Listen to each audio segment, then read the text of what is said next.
Hey, everybody. Oh, hello, Glaliol. Oh, hi. Hello. We are at a post-Christmas Lorebeards 40K. I am Definitely not hungover. Definitely, completely not. My name is Ross Watson. I am a game designer and writer for a lot of 40K stuff, including the role-playing game and a lot of video games. This is my lovely co-host. Oh, yeah, that's me. I'm Alexis. I do things. Mostly beat up people with sword and board. No, jokes aside, I am a 40K content producer. I am a massive nerd. I have read so many things, and I've based the last 10 years of my life on Warhammer for some reason. She's also a top-rated tournament player and a cosplayer. So I am currently in top 4 in Iceland. right. And I'm super excited about that. I need to maintain my 4th. Not bad at all. Not bad at all. Because once I get to number 1, I'm walking into Nexus with an American flag and declaring my victory. Oh God, please don't. Oh God. America! And have bald eagle screeches in the background. There we go. Okay, if you're gonna do it that way, do it Team America style. America. I'm not gonna say the rest. Not gonna say the rest. Yeah, indeed. Hey everybody, welcome. I hope you all had a great Christmas. Alexis, do you read a lot of Black Library novels? An unhealthy amount, yes. As do I. So my shirt says, I want you for the Imperial Inquisition, which is tangentially related to today's topic. Yes, it is. Today, we are talking about the man, the myth, the legend, the greatest living hero of the entirety of Warhammer, Ciaphas Cain. That's right.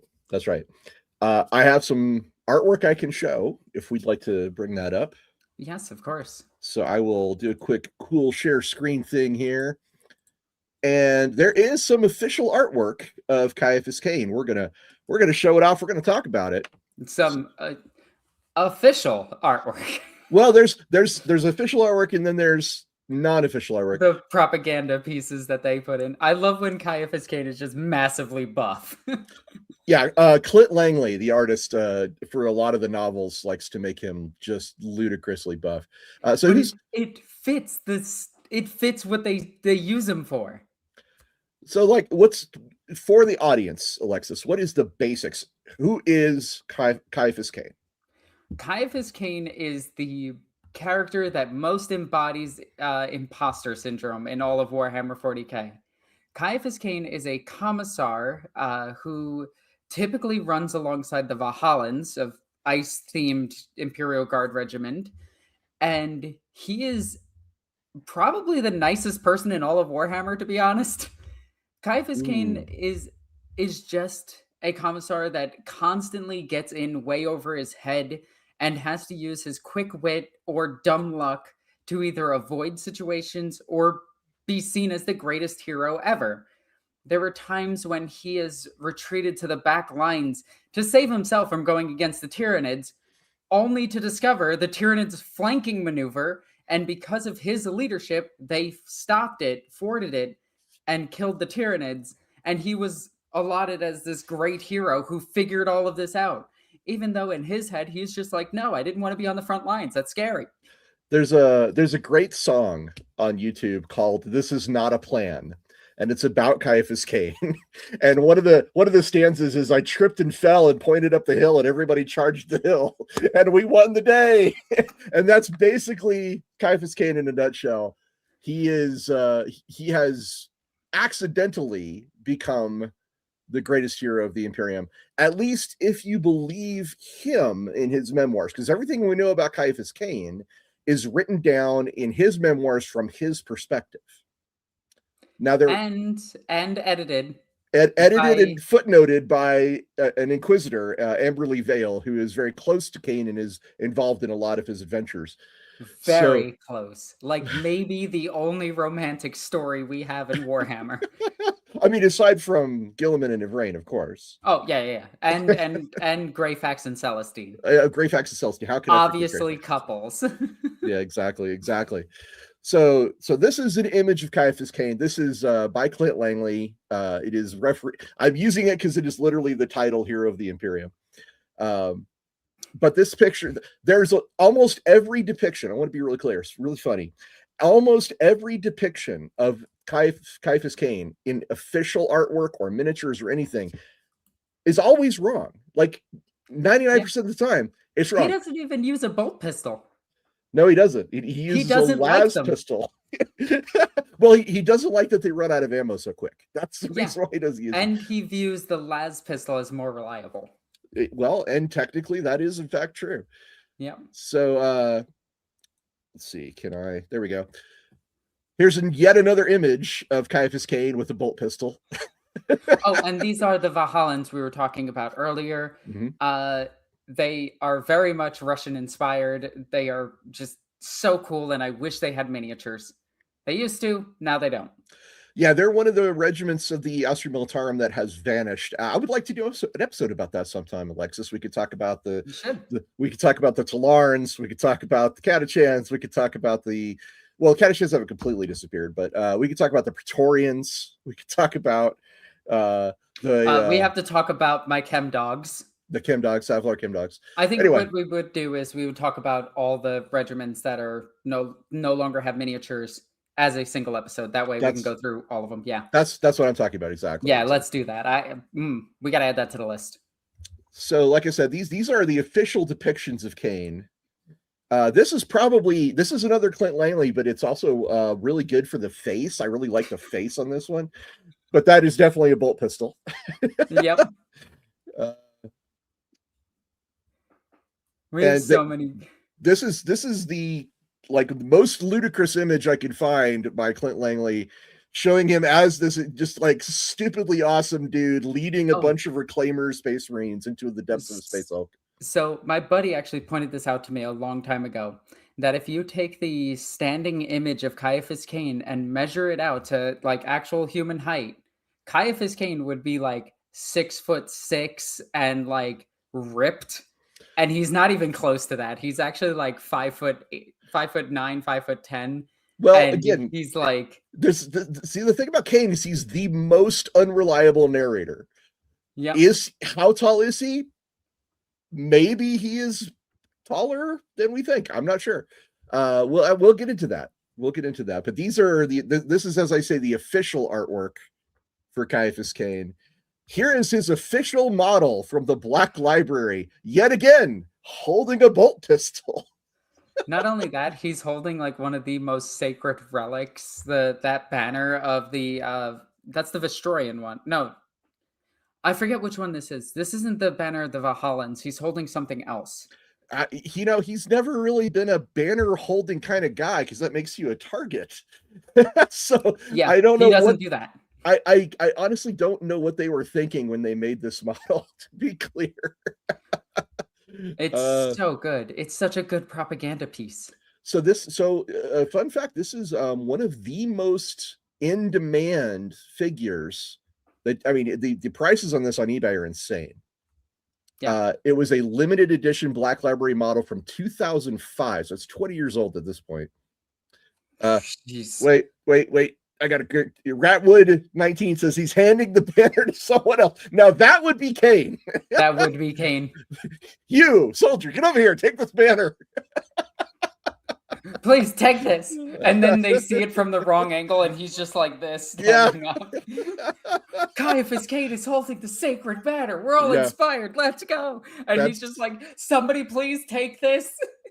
Exactly. Exactamundo. But we can't talk about Cain without talking about Jurgen. That's true. I do have just one more picture I want to show. So this is not an official piece of art. This is a fan piece of art. But to me, I feel like this captures Cain far more closer to his depiction in the novels than anything else.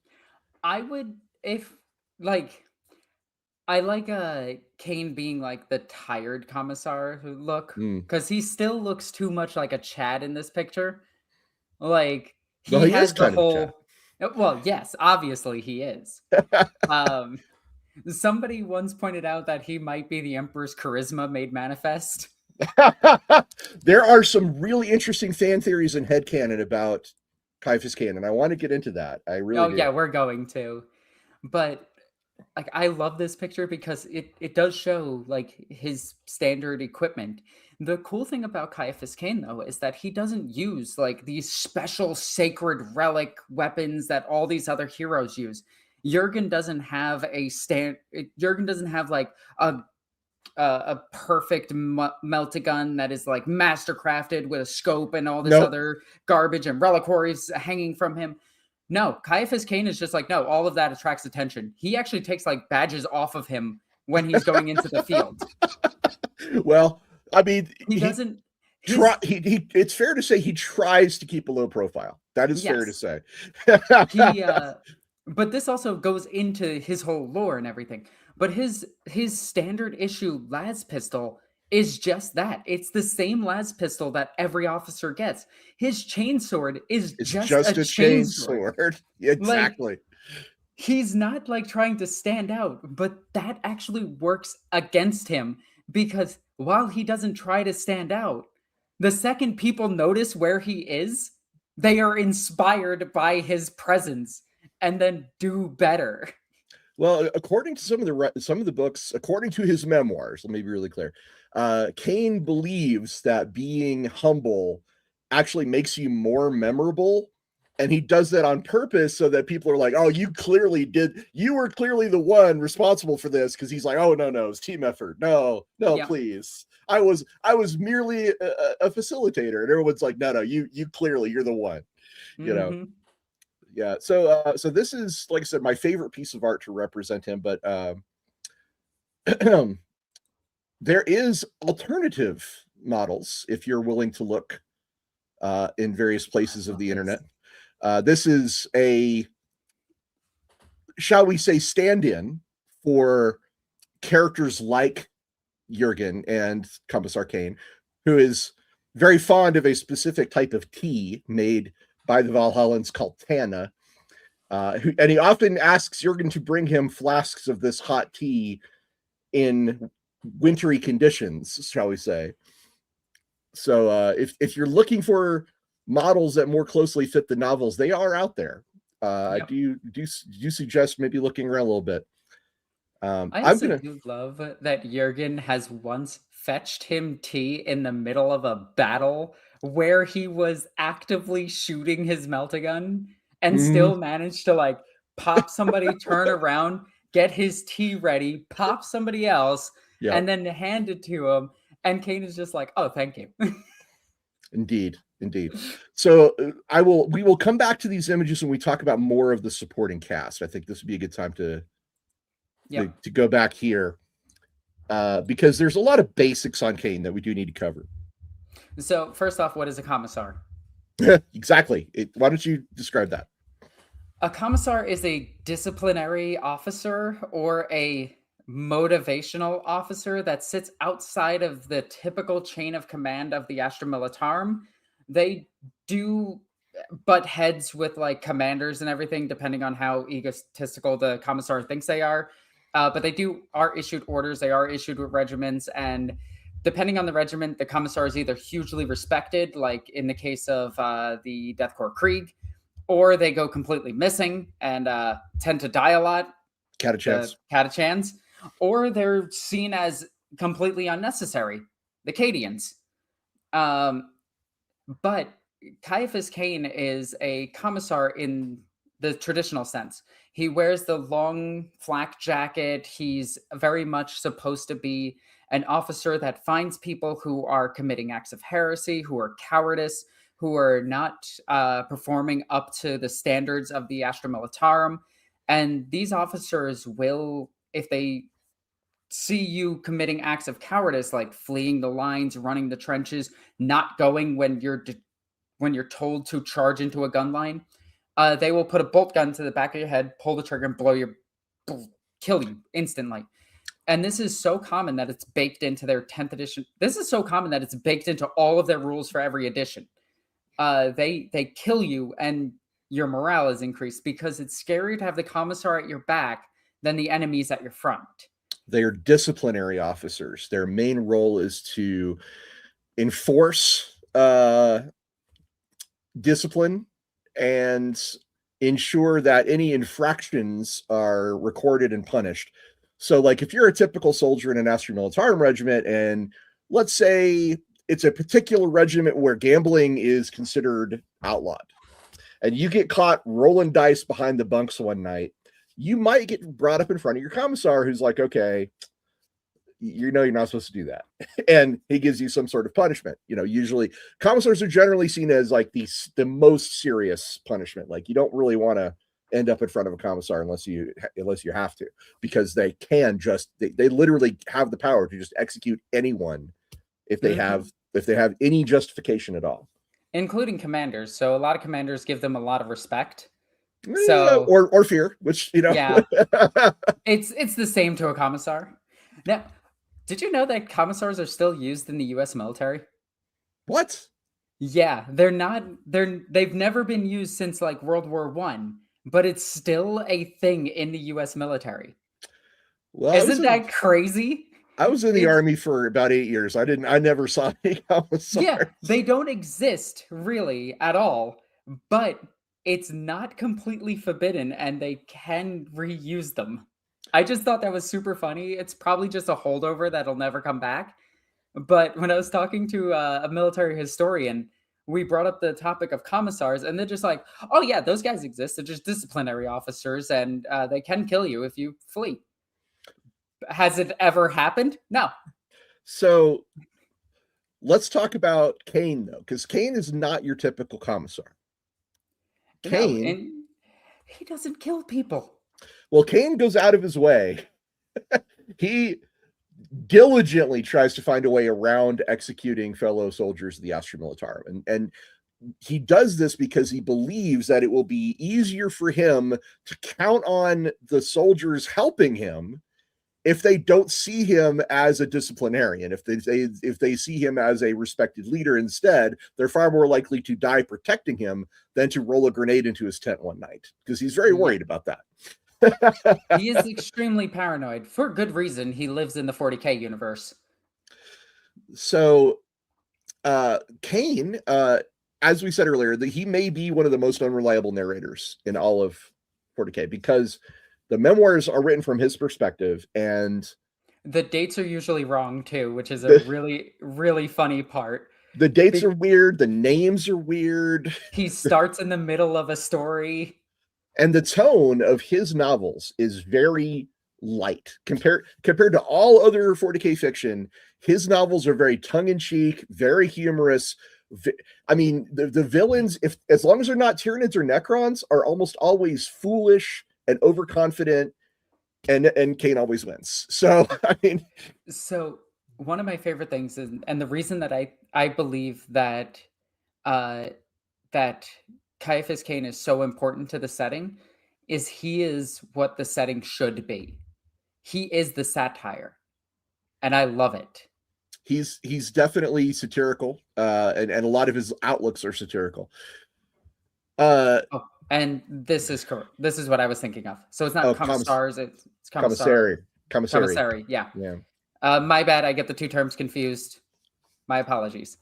I'm not a military historian. That's why I refer to military historians for things, and then my forgetful brain forgets it. Micah says, yeah, if you go from Eisenhorn to Cain, it's like night and day. You are correct. Yeah. Very much. One of my favorite things is there is a writer who wrote, is a fan writer, who wrote the stories of Ciaphas Cain in the style of other Warhammer novels. And it's actually like hyper scary. And I love it because it's like, it's talking from the point of view of soldiers who watch Ciaphas Cain leave. And they're just like, oh, we're getting overrun. I thought that was pretty amusing. Cain is an unreliable narrator, but if you look past his depiction of himself, because he writes himself as if he's a coward who is constantly trying to avoid danger. But looking past, it's actually kind of crazy though when you think about how he refers to his swordsmanship skills as being lesser than most other fighters, yet he's gone toe to toe with Space Marines. and orc war bosses and Drukhari raiders. He's fought gene stealers. He's fought gene stealers on numerous occasions in hand-to-hand combat, which is literally insane. Yeah. I still think my favorite though is when he did fight the Drukhari raiders. It was 2 of them, and he realized they weren't trying to kill him. So what does Cain do? He like exposes his neck. He like puts his heart in front of blades, and they have to pause. And he beats them because of that. Yeah. So Cain, it's great. So if you look past Cain's description of himself, though, he is a frighteningly skilled swordsman. He is a very respected leader. He has numerous intimate romantic encounters with women from numerous factions, including the Enforcers, the tech priest of the Adeptus Mechanicus, and an Inquisitor, which is his longest lasting and most, I guess, stable relationship. It's also implied in the Ciaphas Cain novels that other Inquisitors are reading the novels as if they're actual novels instead of like an actual they're not reading it like they would a data slate where they're trying to get as much information and seek out things that are incorrect and everything. They're actually sitting there reading it like, ha, and then he did this. Oh, that's awesome. And I love it. But Ciaphas Cain represents like this absolute necessity that I think GW needs, and we need more characters like Ciaphas Cain. We need the Ciaphas Cain is what I imagine 3rd edition was written to be for 40k, where 3rd edition was not so serious. It was getting there, but it was still like orcs were very colorful, and they talked with Cockney accents, and they were just schoolyard bullies for the most part, and soccer hooligans that just so happened to be one of the most successful dangerous creatures in the entire galaxy. But it's so good. It was in an audiobook. I don't remember the name of the audiobook. Was it an audiobook or was it fan fiction? Is it possible it was fan fiction? No, it was an audiobook. Okay. It is a audio short, I believe.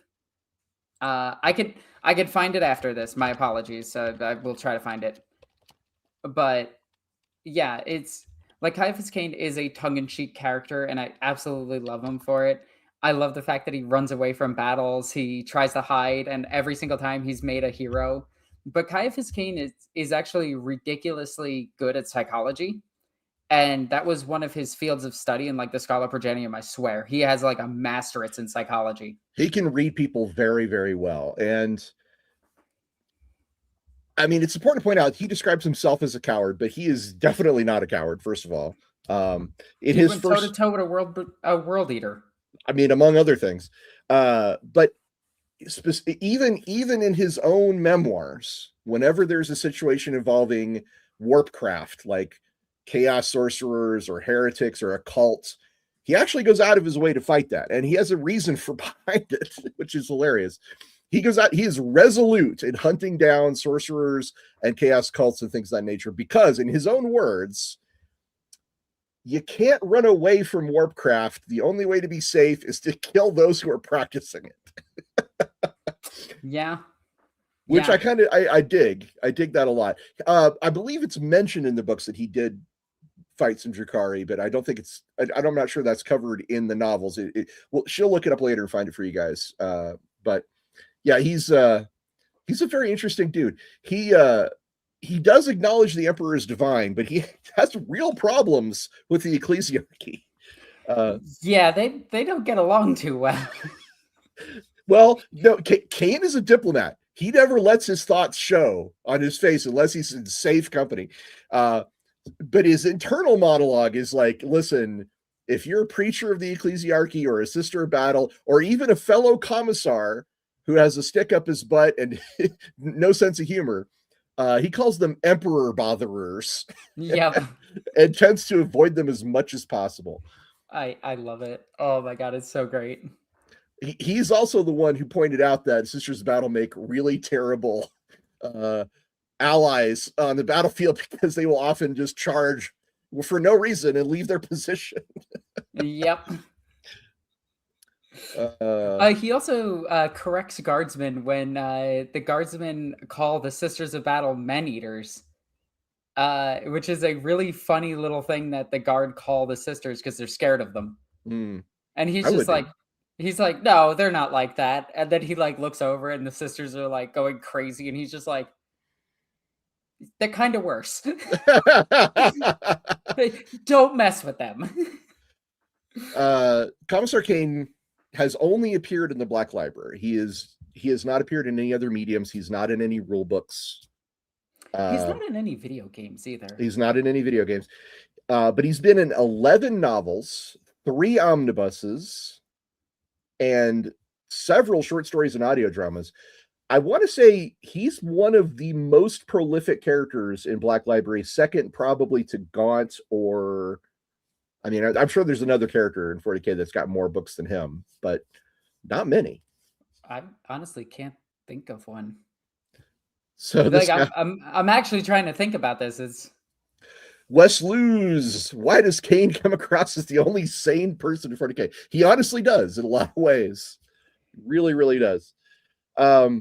So here's an interesting question. Mike asks, I forgot he would be alive in the era Indominus. We'll talk about this. There is a new book coming out with him in the era Indominus. Yeah, the last book was called Vainglorious, and it came out in 2023. And it was set in earlier, it was chronologically set in between some of the earlier books. We have not seen him interact with Era Indominus stuff yet. I really want him to, but he is old at the time of we know Crusade. We know a couple things about this. First of all, he was declared dead, but that's happened before. He got better. There was in fact a funeral for him that he did not attend. And we know that he was called back into active service because he was retired and teaching at Escola Progenum in the latest part of the timeline. He also really, really, really enjoyed the it wasn't Dungeon Bowl or Blood Bowl, but it was the equivalent in 40K. I can't remember the exact name of it.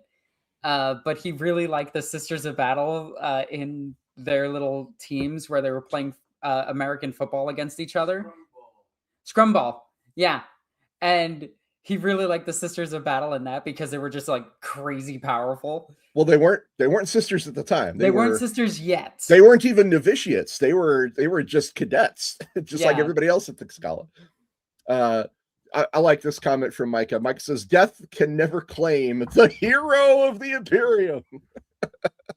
Well, in fact, it is mentioned in the books and the footnotes that there are very good reasons to keep him on the active duty rolls for morale, if nothing else.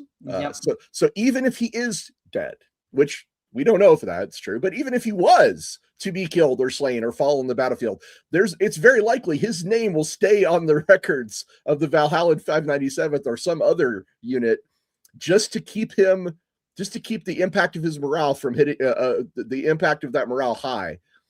Because if I was a guardsman and found out that Cain died in my battle theater, I'd be like, oh shit. We're all doomed. I'd be terrified. Like, oh god, the wrath of the Inquisition is coming.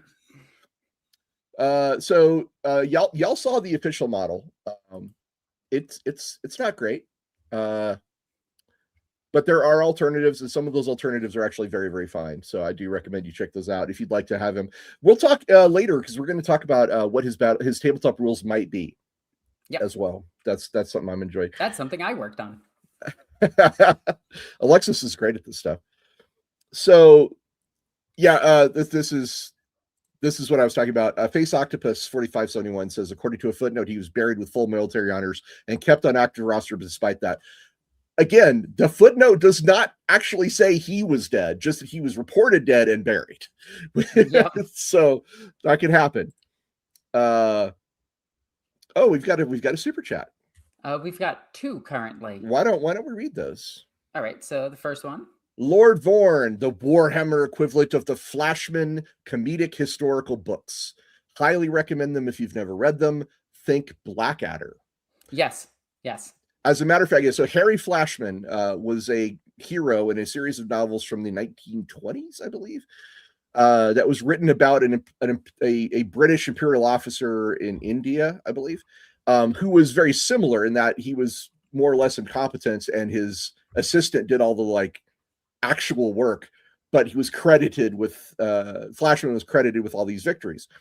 And there is a distinct line you can draw from Flashman straight to Cain. They are different characters, but they're very similar, and it's obvious that one is based on the other. Yeah. For sure. All right, what's the second one? Kurin Shiba 3912, welcome. It's good to see you again, sir. Missed most of the stream, but what are your favorite Cain's moment? And is Cain just Cain but better? Favorite moments, Alexis. I still think my favorite moment is him fleeing the front lines of a Tyranid onslaught to go back to the what were they? They were the 12th. Well, it was the artillery. Yeah, the 12th artillery. Yeah. Yes. And he went back there and he's just like, finally, I'm safe. And then a bunch of Carnifexes just came bursting out and he's like, oh, crap. Which Carnifexes, Lictors, like all these like ambush stuff. And then he inspired the men to fight them back. And because of that, they actually broke the Tyranid line. And it's like this really big victory for him. And everyone is just like, he was so smart and so brave. He went back there himself and did it. Everyone except the commanding officer of the 12th Artillery. The only guy who ever saw through Cain's, according to Cain, chicanery was this officer who was always like, did you really intend to do that? My favorite moment is when Cain is on he's heading to join a Space Marine chapter, the Reclaimers, and they make a pit stop with some Adeptus Mechanicus guys on a mysterious asteroid that turns out to be a Necron tomb. And the Necrons are in the Cain books, the Necrons are written extremely frightening. Like, even though the tone is lighter and the hijinks more comedic in the Cain novels, he portrays the Necrons with actual horror. And during this tomb awakening and the Necrons slaughtering all the Adeptus Mechanicus guys, Cain sees no choice because his buddy Jurgen is not there. We'll talk about Jurgen in a second. He jumps through a Necron portal, or Dolmen Gate, I believe they're called, and ends up on board a Necron ship in another part of space where the Reclaimers are boarding. And according to Amberly, he's the only human being who's ever, that she knows. And again, she's Ordo Xenos, so she might know. But he's, according to her, he's the only recorded person that's passed through a Necron gate and lived. So. Didn't you write that the Dolmen Gates were used in the Heresy books? So Dolmen Gates are used in Deathwatch, I believe. Yeah. Talking about that, yeah. And you can play human characters in Deathwatch. So it's possible in the role-playing game. No, it's absolutely possible in the role-playing game. And that's on purpose. Yeah. But there's one last super chat, I believe, from Grim Isaac. Hi, Grim Isaac. Speaking of commissars, should Yarrick actually be dead? No. In my opinion, no. Actually, no, but also yes. Asterisk. I think the way they handled his model just getting retired and them just saying that he died of old age or however he died, big lame, definitely stupid. You know what should have happened? Instead of Lion versus Angron, which, cool fight. I like that fight. But it's very clear that as a modeling perspective that Angron has Yarrick's head hanging from his belt. All I'm saying is we should have had Angron land on Armageddon. We have an Armageddon campaign coming up soon. This is what should have happened. This is like, GW, hire me. I could write better. This is what should have happened. Angron kills Yarrick. And all of the guardsmen are like, oh, shit, Yarrick died. And they keep fighting and everything. And all of a sudden you just see the sky explode green. And Gazgul just teleports down. And he's just like, you what? Gazgul Malgarik Thraka is like, oi! A steel chair just... Yeah, like, I think that's, You could have also had the most iconic line of, you're really going to die for a human? and Gosgold just being like, someone is. It's a great. I script that. That would be great. That would be great.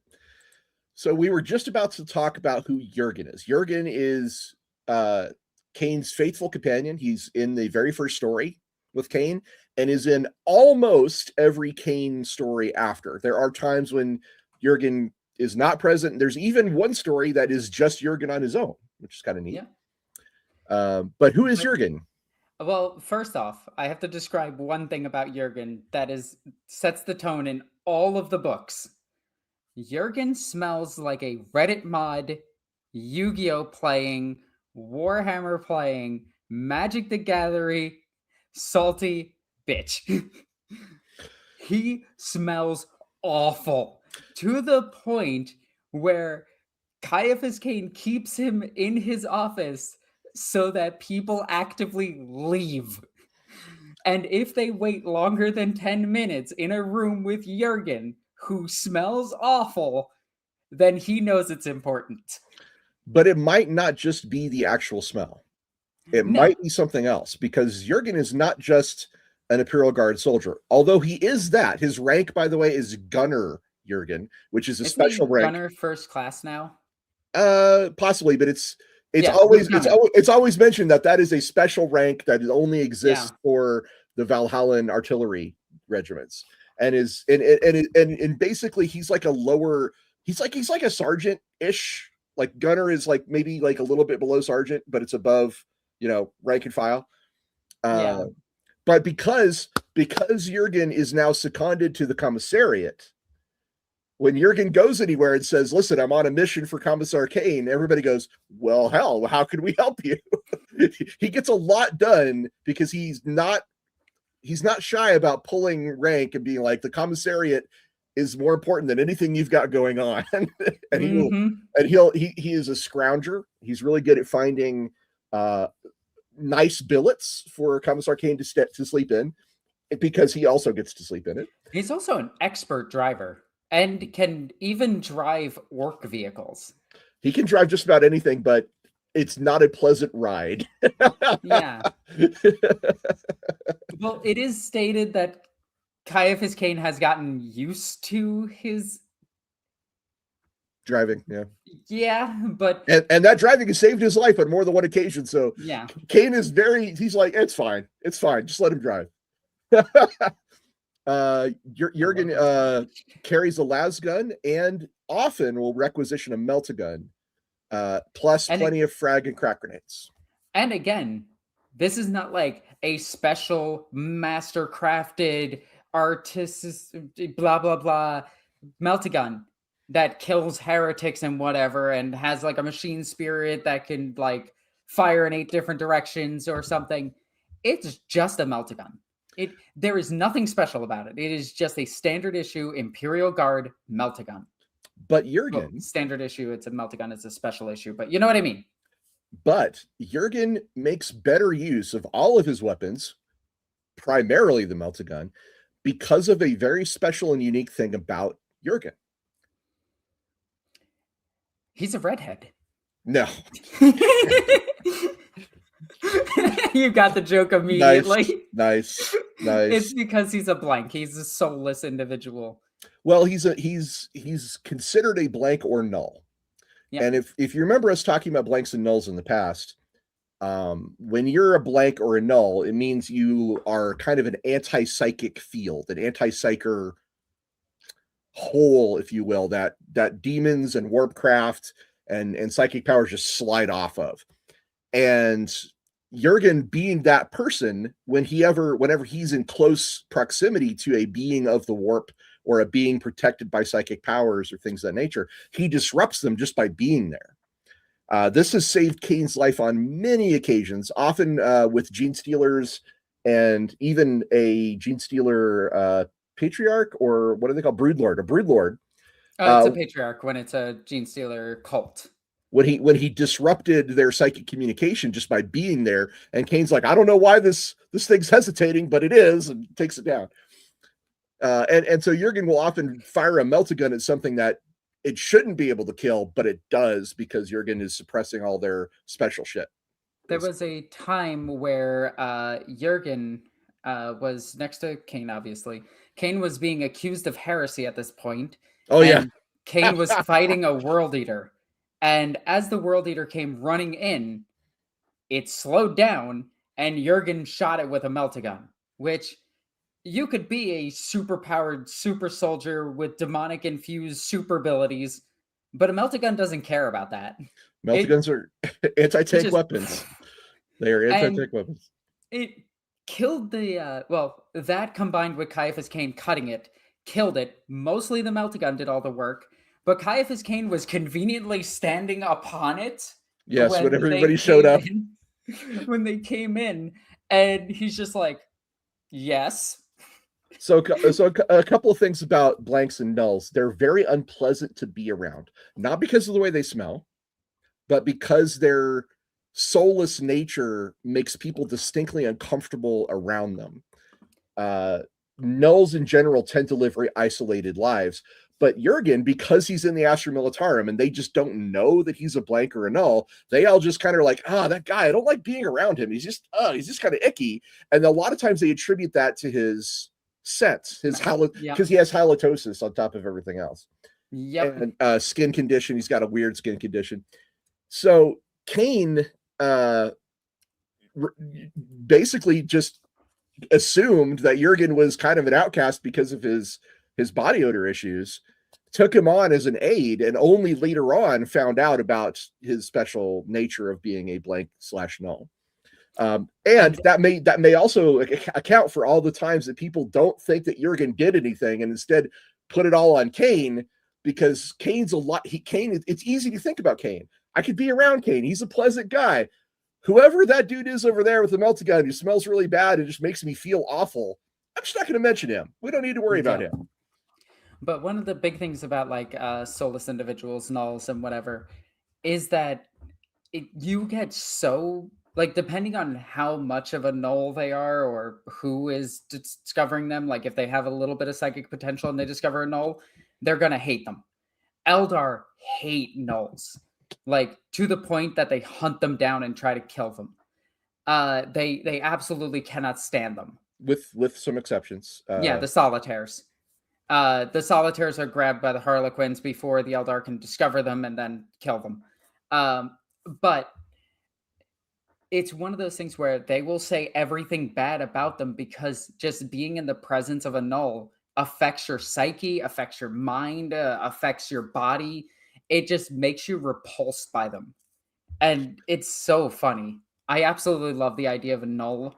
Like, I want more lore on the Sisters of Silence, obviously. And one of the things that's very important to remember about Jurgen is if people discover that Jurgen is a null, they're going to try to grab him, because nulls are extremely useful for rogue traders, inquisitors.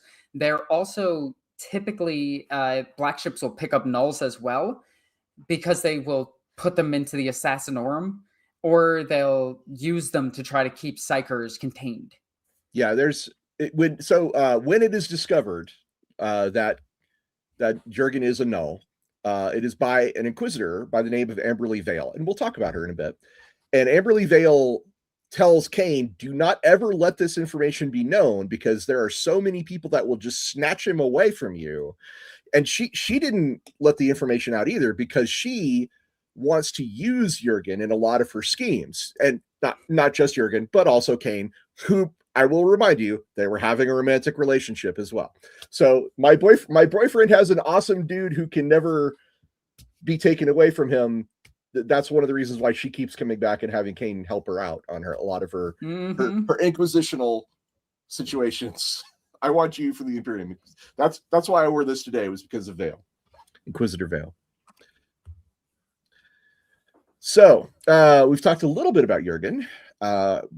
We should probably mention Amberly Vail. So now we have to talk about what is an Inquisitor. An Inquisitor is the secret police of the Imperium. That's the easiest way of explaining it. There is so much more that they do. They have multiple different orders, but there are three big ones, which is the Ordo Malleus, the Ordo Hereticus, and the Ordo Xenos.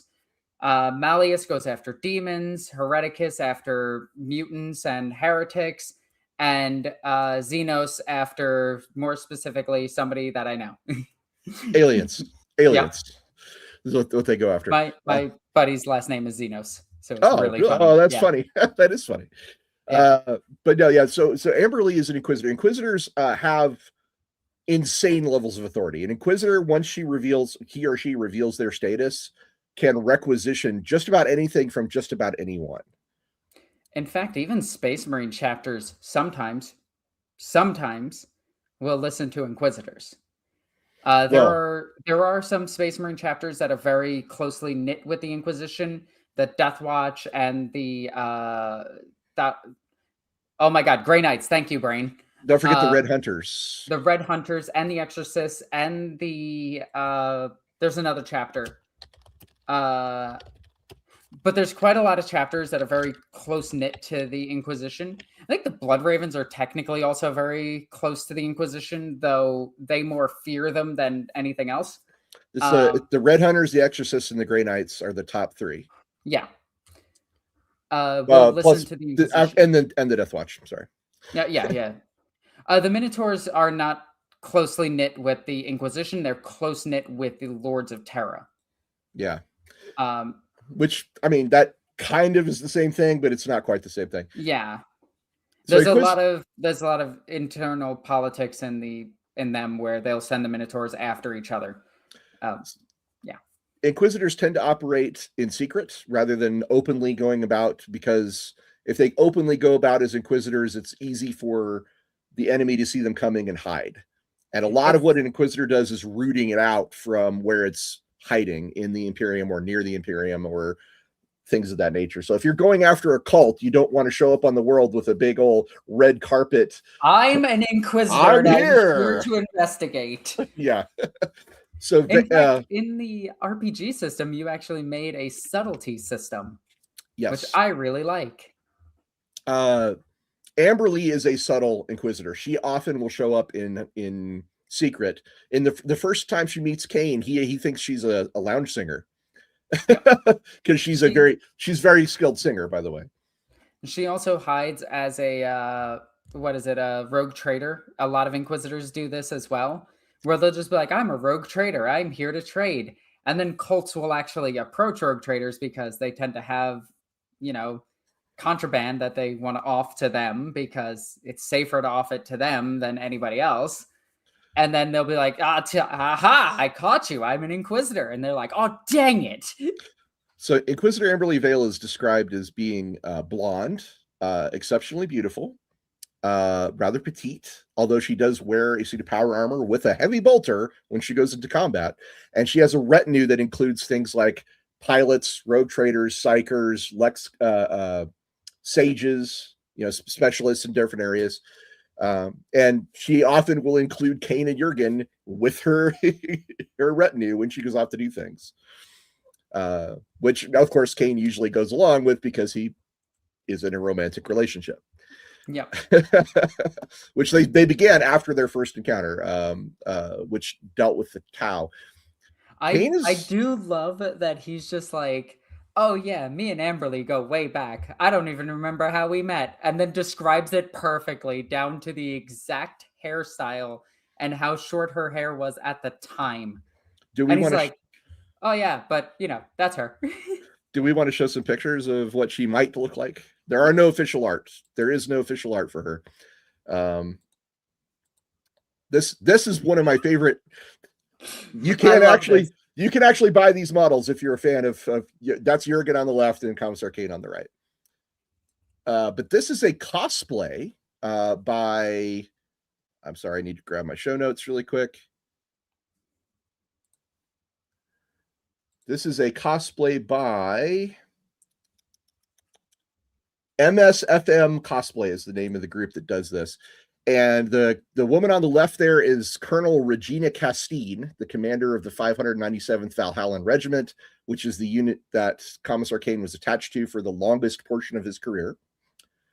And on the right is a cosplay of Inquisitor Vail, and they're looking at a hololith projection of Cain.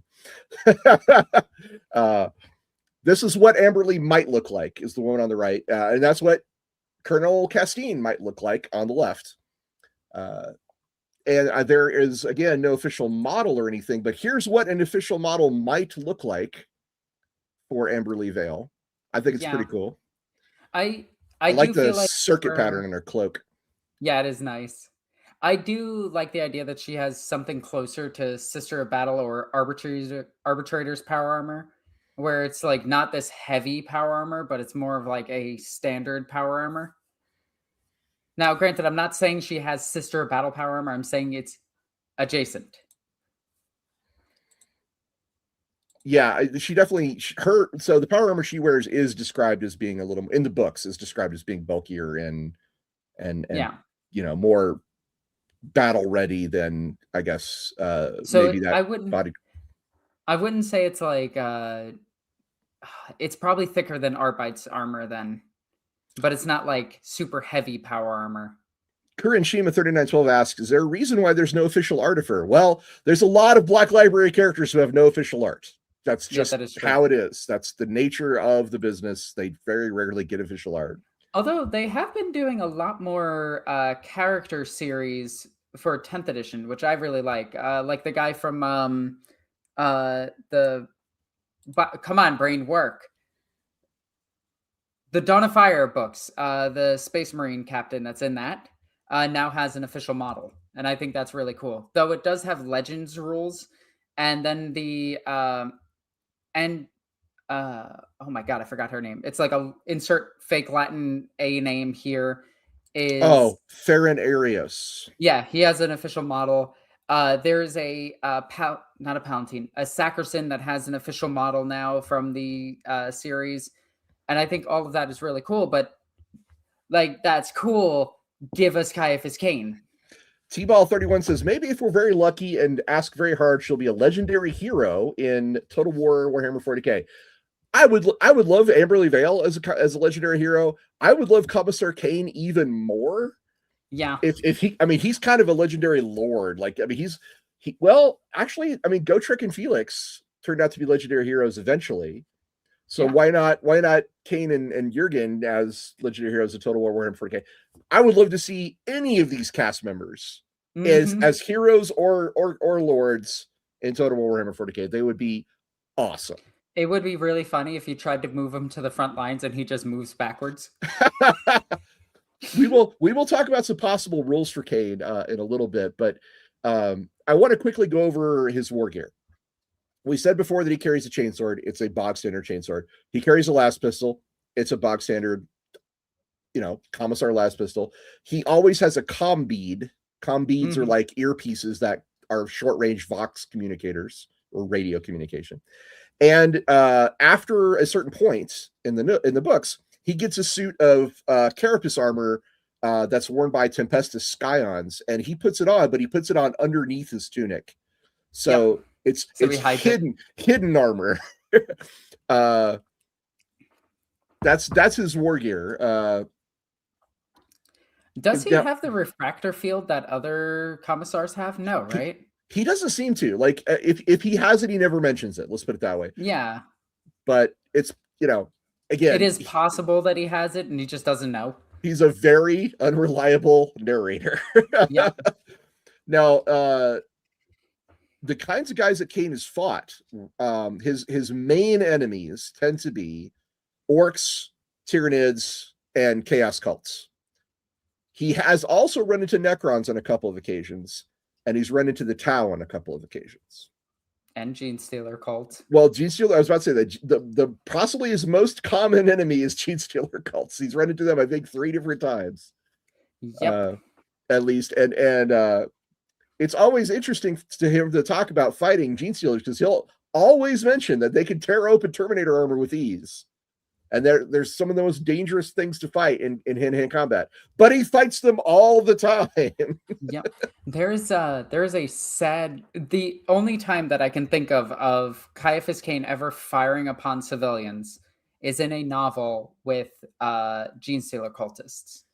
And one of the things that happens is they find these survivors and they're starting to bring them back and everything. And Ciaphas just goes, no. They're infected. And they're just like, what? No, we're fine. We made it out. We weren't scratched. We weren't in. And he shoots both of them and kills them both. Because And they were behaving yeah. just like they'd been infected with gene stealer virus. Yep. Yeah. And turns out, yeah, they had gene stealers in them. And it's such a sad moment because he reflects on the fact that this is what commissars do. And he's just like, yeah, it's I think they were his subordinates, not they were subordinates. They were subordinates, not civilians. Yeah. But Norg Smart did ask an interesting question. He says, first, I hear the regular commissars have refractor fields. They do.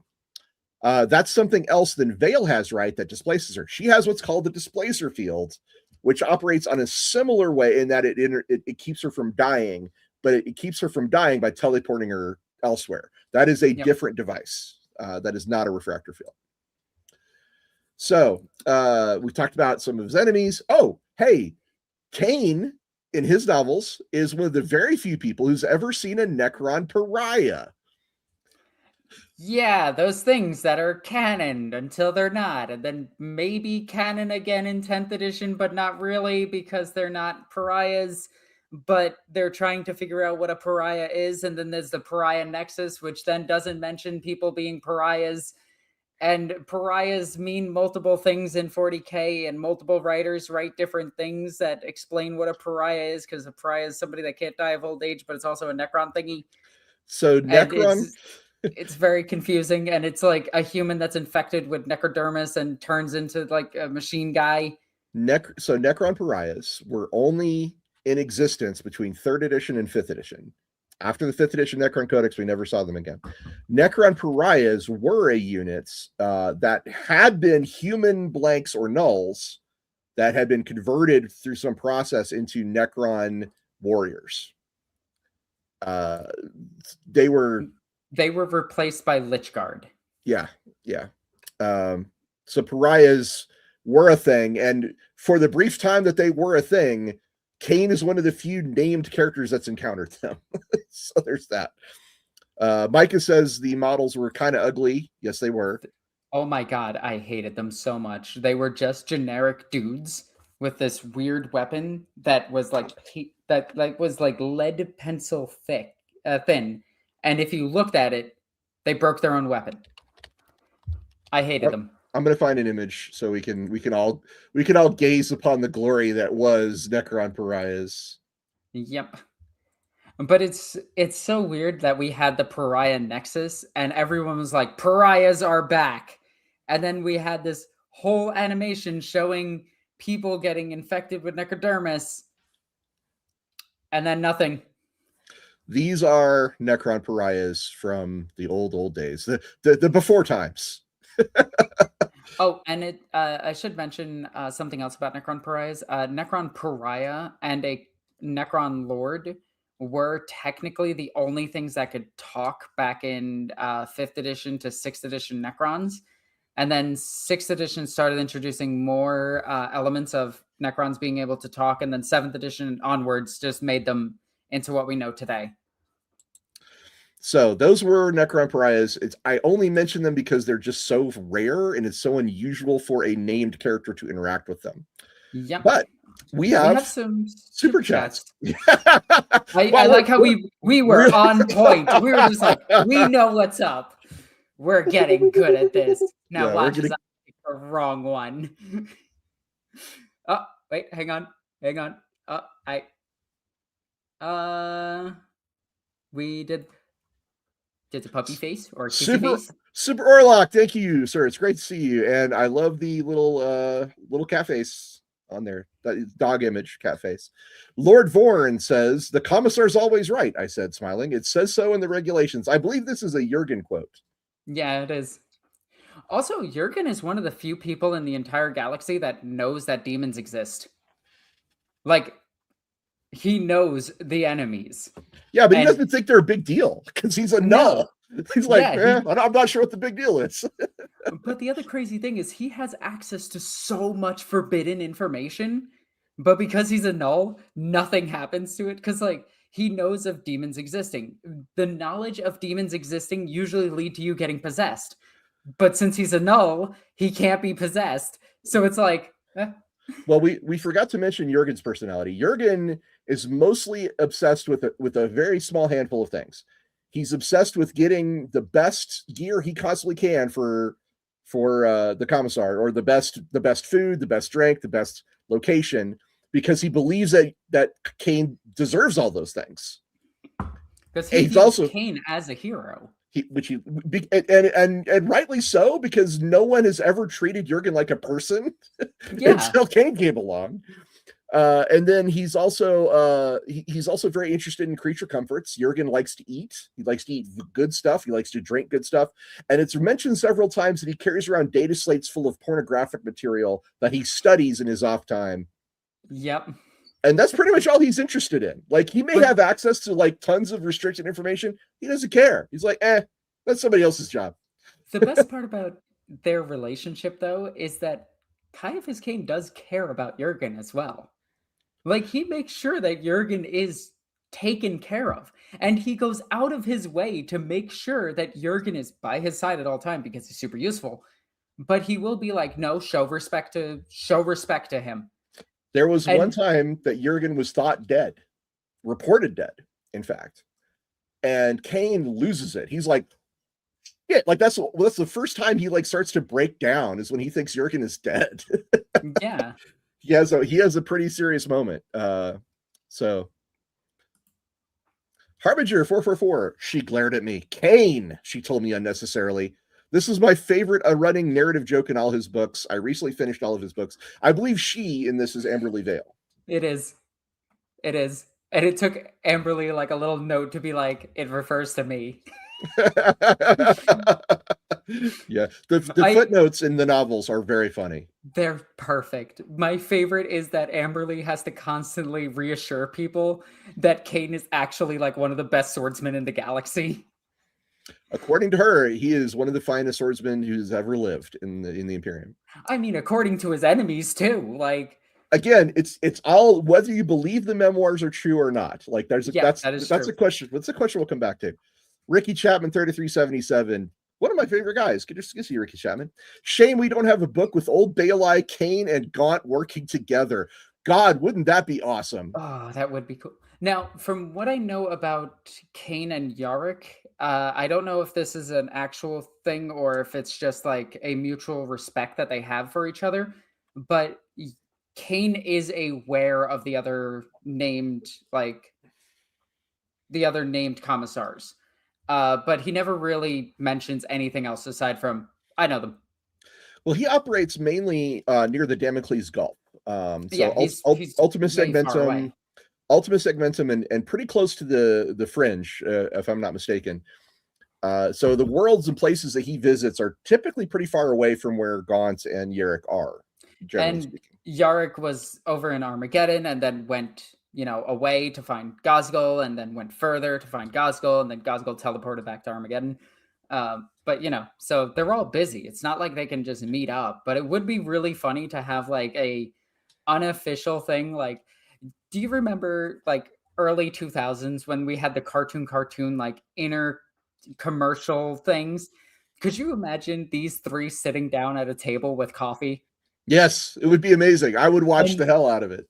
Like in the background, you have Amberly Vail arguing with Gazgul, and they're just like, and they're all just talking like this. It's like the how it should have been in Superhero Cafe, but with commissars. Yes. Yeah, that would be great. I would love that. Kurinshima 3912, Cain versus Thankwall. Who would win? Cain. Absolutely, unquestionably, Cain. Cain has something that a lot of characters don't have in most series, and that is 100% Plotanium. So, well, actually, you know what? I will revise my answer. In this particular matchup, the winner would be the one that makes the most interesting story because Cain, even if he lost, it would still be entertaining if it was done a certain way. But I think Imperium would still record it as a victory. If we're being serious, though, if we're talking in serious Thunderdome, it's Cain. Yeah, because Cain has outfought greater demons. He's outfought brood lords. His record of 1v1s is absolutely like, what is it? He has more victories over most enemies than chapter masters do. He's dueled some pretty serious opponents. Again, if you believe his memoirs. Amberly Vail seems to believe them. She does, but she's also a fan.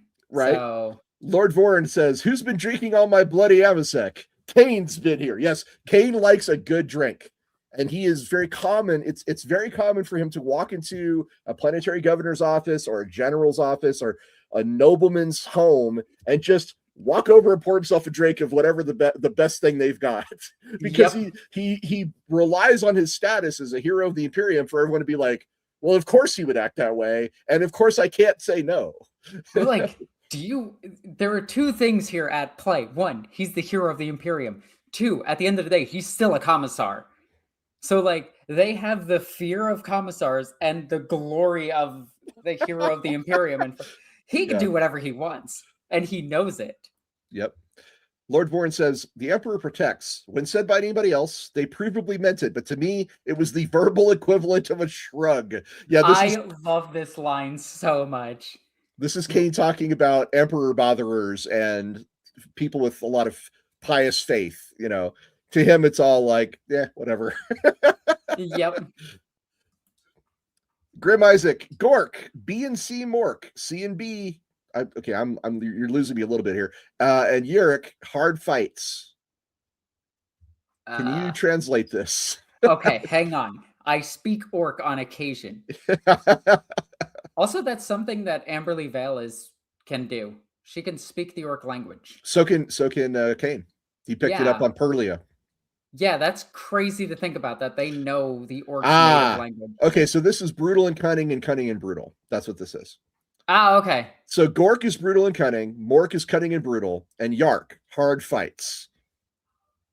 I don't understand. I still can't translate this.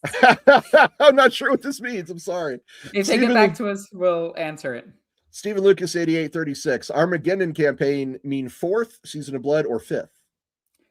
There's so many Armageddon campaigns. There's an Armageddon campaign, I swear, every edition. Actually, it's like every other edition. Oh, we have a question here that's, I think, important. No, I'm late. What do y'all think is more famous in the Imperium, Gaunt or Cain? Cain. Going back to that, good old Gotrek and Felix. Oh, good name. Like that one. Thank you for supporting the show. Appreciate you. Why don't they cure Jurgen's skin issues or smell? Okay, 2 reasons. They can't stand him. The first is no doctor wants to get close to him. The second thing is those things are not life-threatening. And in the Astra Militarum, the Medicaes will tell you, we're worried about guys with lasgun bolts damage. You know, we're worried about guys that have had their arms cut off. A little halitosis, you know, don't bother me with this. Go away. There was a scene in it's a recent Imperial Guard book with the one girl who just got a miniature. Her command squad just got a miniature. I cannot remember the name of it. Minkalesk? Yeah, Minkalesk. In one of her novels, I don't know which one, so forgive me, but she is holding down a commanding officer because he's suffering PTSD. And she mentions that if the superiors see you having these issues, they'll kill you. And I think that that's like what they believe. Like, that is what guards see when they think of commissars. They think like these people are here to get rid of problematic guardsmen to boost the morale of all the other guardsmen. Well, in that book, in Minkalesk's book specifically, the issue was that the commissariat had already executed someone, and after that happens, they tend to get very kill happy, at least in the Cadian regiments. And she's like, they're looking for an excuse right now. Don't also give them one. In Space Marine 2, just getting back to the whole commissar thing, there is a commissar in Space Marine 2 that you can walk past as Titus. No, well, not, yeah, as Titus. And when you walk past them, they are talking about cowardice on the battlefield. And there's a commissar executing like 5 prisoners of war. And it's one of the things that shows you that commissars are this scary thing to most people in the Imperium. where Ciaphas Cain is the complete opposite of that. Well, there's an important question here about this why don't they cure his skin issues or smell? And I want to point out that his nature as a blank, as a null, is so rare, it's so unknown that many people they might spontaneously think he smells bad or that he has skin problems. They may be real. They might actually be real. His halitosis and his skill problems might be real, but they might also be the mental protection system of your own brain going, don't get near him. Here's an excuse to not be near him. It might just be psychosomatic. It might be a power suggestion. Who knows? It doesn't necessarily mean that he's actually that stinky or actually that weird to look at. It may be just part of your own brain, seeing it through a filter so that you don't run screaming. Yeah. There's also a good chance that demons can't even see him. They in the, what is it, the Siege of Terra books. Yeah, they have a really hard time seeing the sisters. And this was Janisha Kroll. Yeah, Janisha Kroll. But who was fighting it? It was Abaddon's sword. Dracnian. Yeah, Karn ends up killing her, I think. Yeah, but Dracnian is trying to fight the Sisters of Silence and can't, because it can't see them to fight them. So eventually he tries to attack them. Well, he attacks the blank area that they occupy, and that's how he's trying to fight them, but his weapons are doing nothing.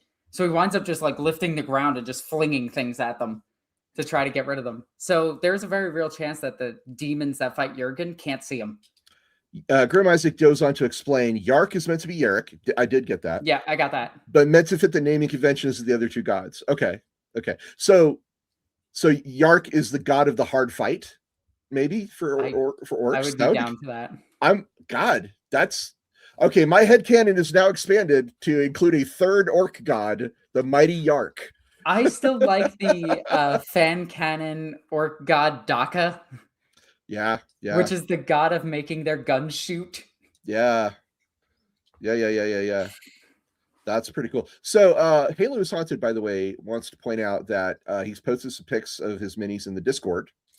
So if you want to grab those for later, we can do that. But yes. I should mention also that there is a favorite vehicle that Commissar Cain likes to ride around in. Oh my god, one of my favorites. It's the Salamander Scout Tank. Shall I get an image of this thing for us? Oh, yes. All right. Salamander Scout Tanks, the reason why Cain likes them is because they have a souped-up engine. That means he can drive away from almost all trouble. The other reason he really likes them is because they have an open-topped cupola, which allows him to strike very heroic poses while running away from the enemy. Yep. I actually did an episode talking about it, and that thing drives at like 60, 75 kilometers per hour on rough terrain. Yeah, it's a very quick tank. It's made by Forge World. I'm not sure you can pick them up anywhere else. They currently are very hard to get, and you can only buy like 2 a year, I think. And there's 2 variants. This Cain likes the Scout variant, but there's also a command variant. Yeah, which there is also. We're going to talk about a third character that likes the command Chimera in a second here. Finding a good picture of the Salamander is actually pretty hard. Yeah, there's only like one actual good one. That's not the right. When I was going through my lore videos on my channel, I talked about the light and scout vehicles, and that vehicle came up, and yeah, I found like one good picture of it. Okay, I've got an image. I'm going to show it. It's not the best image, so apologies in advance, but this is a Salamander Scout Tank, is that. Yep. Although Cain's does not have an autocannon. And instead, he has a pintle mount Stormbolter. He very much prefers the pintle mount Stormbolter. The reason why Cain prefers the Pintelmount Stormbolter is it gives us something to hang on to while Jurgen is driving like a maniac and the whole vehicle is just bouncing around on its treads. And there's Cain holding on to the Stormbolter on top of it. I absolutely love it. Oh, wow. Yeah, all the pictures for it are super tiny. Yeah, sorry, that's the best I can do for the Salamander Scout Tank. I was trying to find a Valhallan version of it. Sorry about that, I couldn't. So that image of the cosplayers, I mentioned that one of them was Colonel Kasteen. Alexis, who is Colonel Regina Kasteen? Oh my god, that's the commander of the Valhallans that he's with, right? The 597th. Yeah. I always get the two, because he works with two different regiments of Valhallans. He works with the 12th and the 597th. Right. The 12th is where he starts his career, but he spends the majority of his career with the 597th. And here's the thing. Kasteen, she's described as a stunning redhead, by the way. It is mentioned many times that if they were not in the same chain of command, Cain does say he probably would have tried to form a relationship with her because they seem to have a lot of chemistry. But because they are in the same chain of command, they scrupulously avoid any romantic entanglements between them. Which only makes it funnier. It really does. Now, Kasteen, so interestingly, the Cain books are one of the very few times we hear about gender-specific units in the Astra Militarum. Yep. Now, the majority of Astra Militarum models are male. Vast majority, with a very, very small handful of female models. But in Cain's books, they discuss how there are entire units of female guardsmen and entire units of male guardsmen. And when Cain joins this particular unit, the Munitorum has just combined two understrength regiments into one. It was an understrength regiment of all women and an understrength regiment of all men are now being forced to work together as a co-ed Astra Militarum. Saying it out loud, it sounds like a sitcom.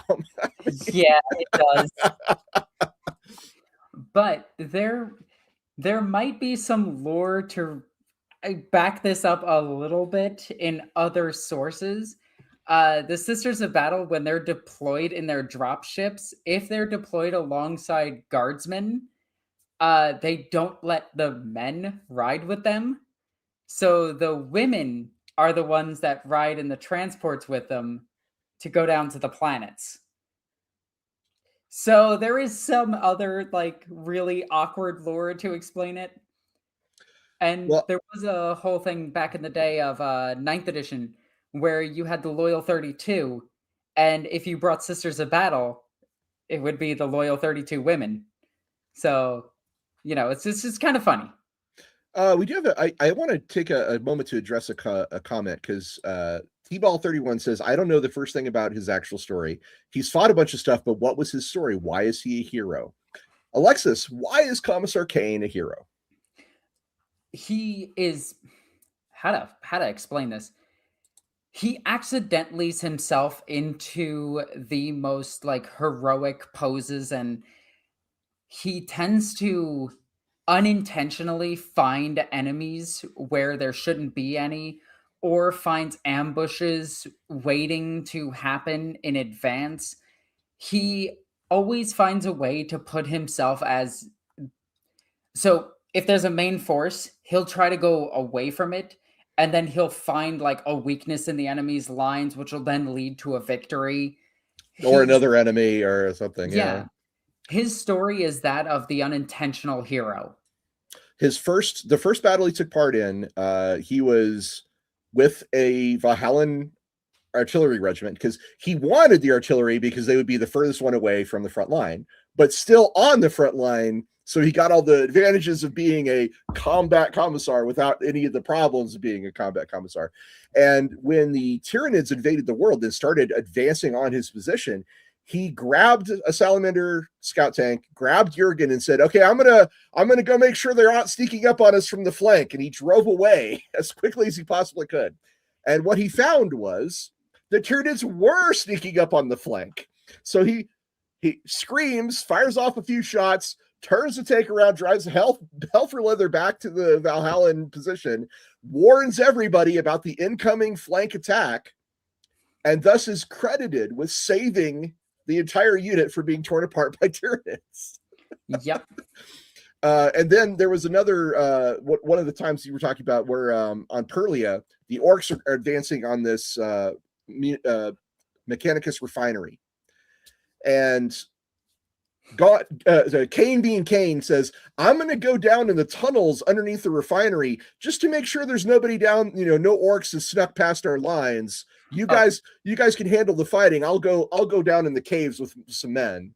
Keep in mind, this was at the time when orcs sneaking around was still not known to the greater Imperium. Right. So commandos weren't really known. Yeah, so it was considered a, I guess, kind of thing. Everybody in the command room's like, well, he's a hero of the Imperium. I guess he knows what he's doing, but that sounds bizarre. Why would orcs sneak into our lines? So he goes down into the caves under the refinery, finds ambuls, and then finds Necrons. Most of the guys with him die. He makes it back to the Valhallans and says, okay, we have to get the hell off this world. Because Necrons are down there and they're waking up. And everybody goes, what? And they evacuate, and they credit Cain, because if it wasn't for Cain, we'd have never known until it was too late. Yep. So that's one of the reasons. That's how his stories always go. He becomes a hero through trying to avoid being a hero. He avoids conflict. He avoids everything, and it still winds up him doing the right thing. There's a really funny story where I think this is one of his earlier stories, where there's a mess hall and they're fighting inside the mess hall, and he's trying his hardest to avoid everything, and he's like crawling around and everything and like trying to hide, and then somebody spots him, so he stands up, and everyone like stops and looks at him because it's a commissar, and he walks up to the guy and goes, grab a broom. And they didn't know what to do. They were stunned that there was a commissar here, and they were ready for a fight. And this guy could take Ciaphas Cain in a fight, according to Ciaphas Cain. Probably actually couldn't, but Ciaphas Cain did say that he could, so whatever. And he had to say something to catch them off guard so that they would, So grab a broom, it changed the whole mood. In that what was shaping up to be a big fight turned into a disciplinary action without anybody getting killed. And then the entire book is them trying to tell Caiaphas, well, the entire part of the story is them trying to tell Caiaphas to go and just kill them. That's what you were supposed to do. And he's just like, no, they didn't do anything wrong. No, they didn't do anything wrong. He ends up taking them along on that mission where most of them get killed, but he at least gave him a chance. Well, they do try to save him, though, because they like him at that point. Yeah, which is his whole plan. Cain's whole plan is to get really well liked by the troops so they won't shoot him in the back, and they'll protect him when trouble shows up. A good character. Yeah, Cain. So to switch gears a little bit, I want to go back to the two regiments combining. The all-male regiment, the all-female regiment, they were forced together by the Munitorum into a new regiment.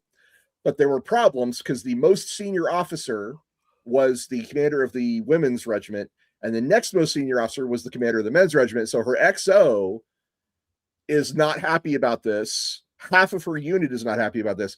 And Cain goes, I know how to fix this.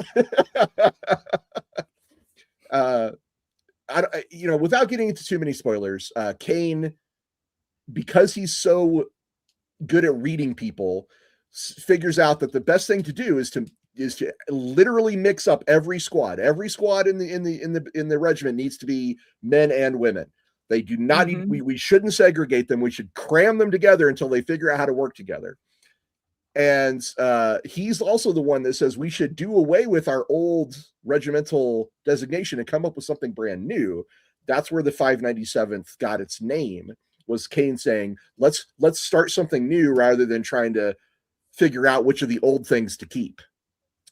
And so the 597th Regiment is actually, it turns out to be like one of the best Valhallan regiments in the Astra Militarum over time, because Kasteen is a hell of a leader, and her XO is actually a pretty good XO when he's given the chance. Yep. He literally took out the "I'm getting a long shirt" Yeah, and put it on both of them. Exactly. Yes. So there's one other character that's part of the 587th that we should mention very briefly, because she's a minor character, but it's important. One of the lieutenants in the 597th is called Janet Sulla. Sulla is described as having a face like a horse, so not especially attractive, which is weird for Cain to keep mentioning that, but I assume he's got a reason. And Sulla is she's a very gung-ho lieutenant. She starts out in logistics and ends up taking command of one of the platoons in the middle of a combat encounter. And Cain and Kasteen and the XO all get together and they're like, so who's going to lead this platoon? And they all think about it really hard. They're like, I mean, it's got to be Sulla. I don't want to make it Sulla, but it's got to be Sulla because she's a gopher and everybody seems okay with that. Yep.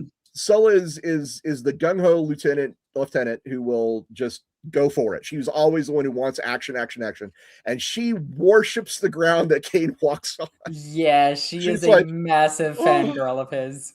And he thinks she's kind of annoying. He's like, no, that crazy lieutenant's over there again. What's really funny is that according to Amberly Vail, Sulla goes from lieutenant to one of the highest generals of the Astra Militarum in her career. And apparently a terrible writer as well. According to Vail, she's a terrible writer. I love the idea that like, could you imagine her reading this? Just being like, oh, you bitch. Yeah, right. I mean, you got to wonder if she ever did, but because as a general, she'd have pretty good clearance, but it's possible she didn't or wouldn't want to. So who knows? I don't know. Yeah. Or she would really want to and never be allowed because it's being spread to Inquisitors. Let's take a moment here and answer a very important question. Alexis, is Ciaphas Cain actually a coward? So, okay. The answer is no. It's very clearly a no. But he doesn't want to admit that he's not a coward, because he does things and then justifies his actions by saying he's a coward. But each and every single time he's guided to his goals. So it's like he avoids risk and he assesses the risk, but he himself is not a coward. He just goes, this is too dangerous or stupid. I'm going to go to where it's safe. What is it? There's a very important thing. It's not fear that drives him. Cowardice is looking at fear and falling back. Cain looks at fear and rises up. So he's not a coward. He just does things to avoid risk, if that makes more sense. So that's the question, because he's such an unreliable narrator. He describes himself as a coward constantly.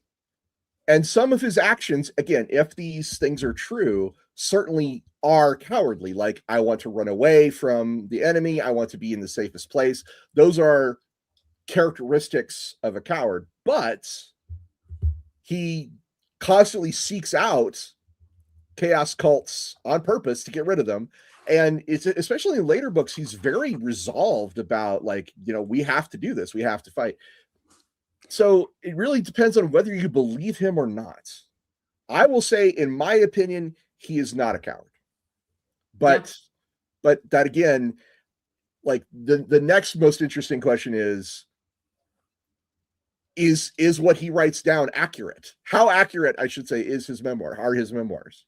So it is listed by Amberly Vail that he will start his writings in the middle of a story, in the middle of something. Skip over the boring parts.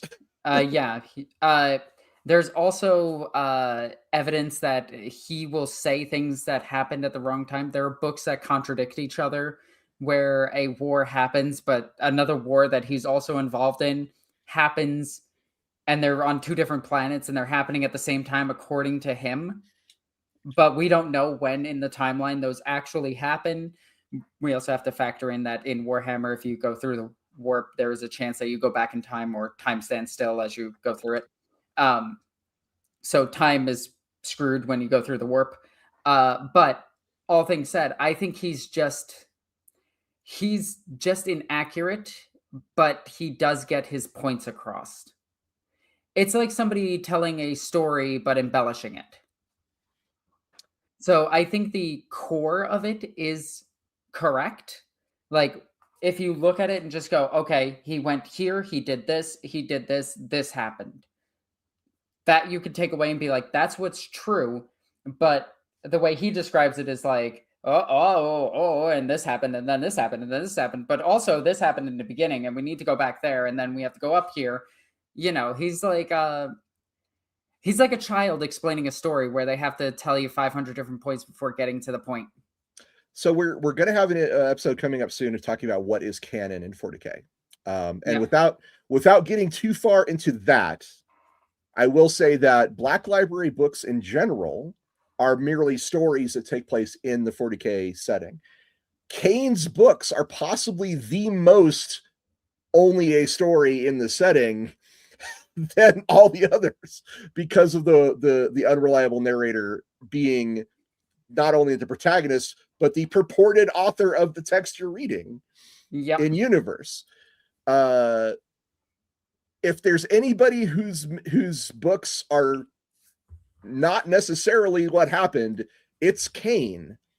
But at the same time, I want them to be true so hard because they're so entertaining that I personally come down on the yes, this actually happened, because I want it to have happened. I want it to be true. I get that. I fully agree with that. And I think them having multiple Inquisitors like reading it and checking it over it makes the unreliable narrator even more unreliable, because while one Inquisitor might go, hey, that's nice, another Inquisitor might go, redact that, you know. So according to the poll I just ran on chat, Ciaphas Cain is not a coward. 73% say no, he is not a coward. They know what's up. 22 votes. That's pretty good. That's a pretty good grouping there. Do you want me to run a poll about whether or not it's accurate? Yes. All right. I'll do that. So, and while we do that, we have 2 super chats that are coming in. Narg Smart says favorites Cain moment. We actually did this already, but is there another one you can think of? I don't know. I think my favorite moment is still him fighting a World Eater and winning.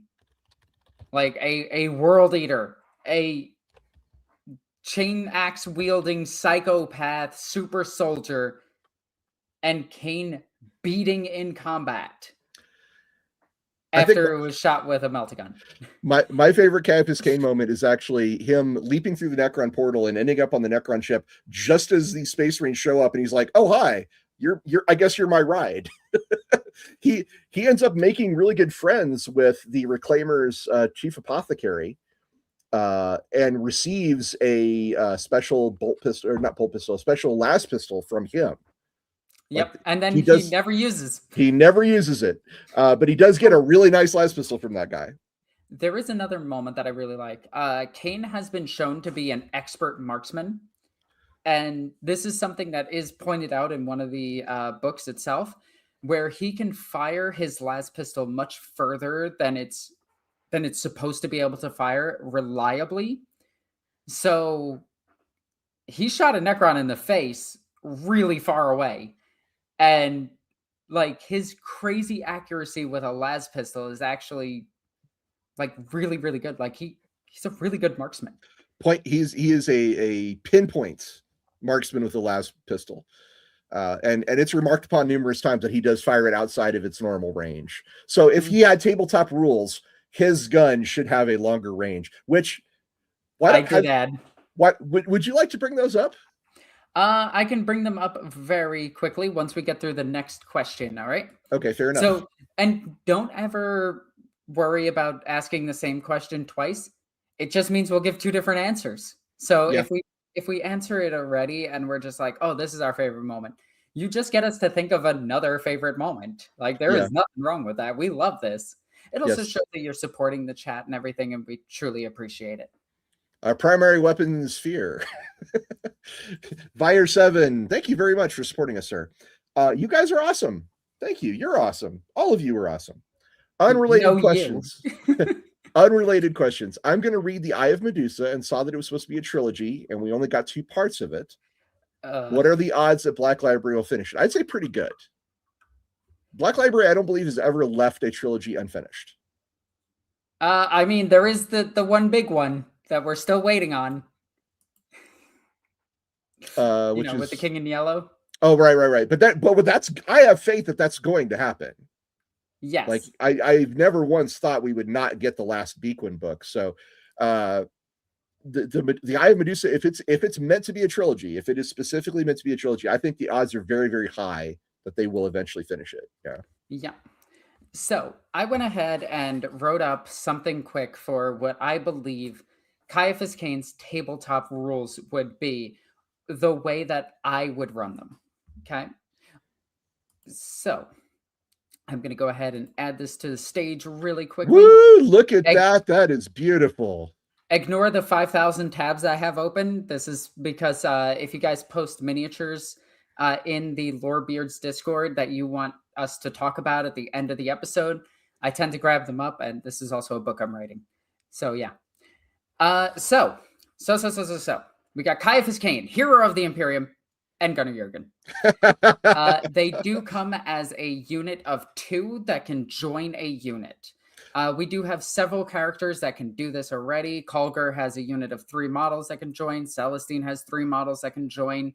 The 2 named sister, the sister carrying the banner, and the other guy are a 2-man unit or 2-woman unit that can join. For Celestine, it's the Gemini Superior, I believe. Yep. That's what they're called. Which are 2 resurrected canonesses that she can constantly bring back to life, and each time they lose a portion of their mind. I think the Lord's changed on that. I think now they're just sisters she recruits and lends a portion of her power to. Yeah, the ones that were the canonesses were from the novel. So I think they're gone at this point. I want to point out how much I love the fact that you did all caps for Hero of the Imperium, because that's how I always do it. Yep. In all fairness, it wouldn't let me do under. Like, I wanted to make Jurgen not look as important, so I had to do Ed Jurgen. But so let's go over his stat line. I noticed the last pistol's got an 18-inch range. Yeah. So going over this, Ciaphas Cain is still just a human at the end of the day. So he has the stat line of a typical commander or commissar. So he has a 6-inch movement, typical for humans, toughness 3. He wears flak armor. I didn't give him the carapace 4+. I debated this for a while, but I did give him the 5+ because the 4+ and the 5+ don't make a difference with his 4-up invo save. I will explain why he has a 4-up invo save. And the 4-up invo save is supposed to strictly be for Ciaphas Cain and no one else. Jurgen doesn't get the invo save. I gave him 4 wounds, 1 more than a traditional commissar. And in line with the characters for these Astra Militarum, each of the named characters is about 4 to 5 wounds. I went with a leadership of 5+ because he is the hero of the Imperium, and when people see him, they are inspired. The average is 6+ for commissars, and they have the best leadership characteristics for the guard. But I went with 5+ because on the average of 2d6 is 7. I want him to succeed more than he actually fails, to represent that he still can fail, but he has much more of a chance to succeed. OC of 1. He's not really known for controlling objectives. He's just kind of a dude. So for the ranged weapon, I also forgot to put that Jurgen technically has a close combat weapon. I apologize. But Jurgen does have a close combat weapon because all characters in 40k have a close combat weapon. That's how they do their stats.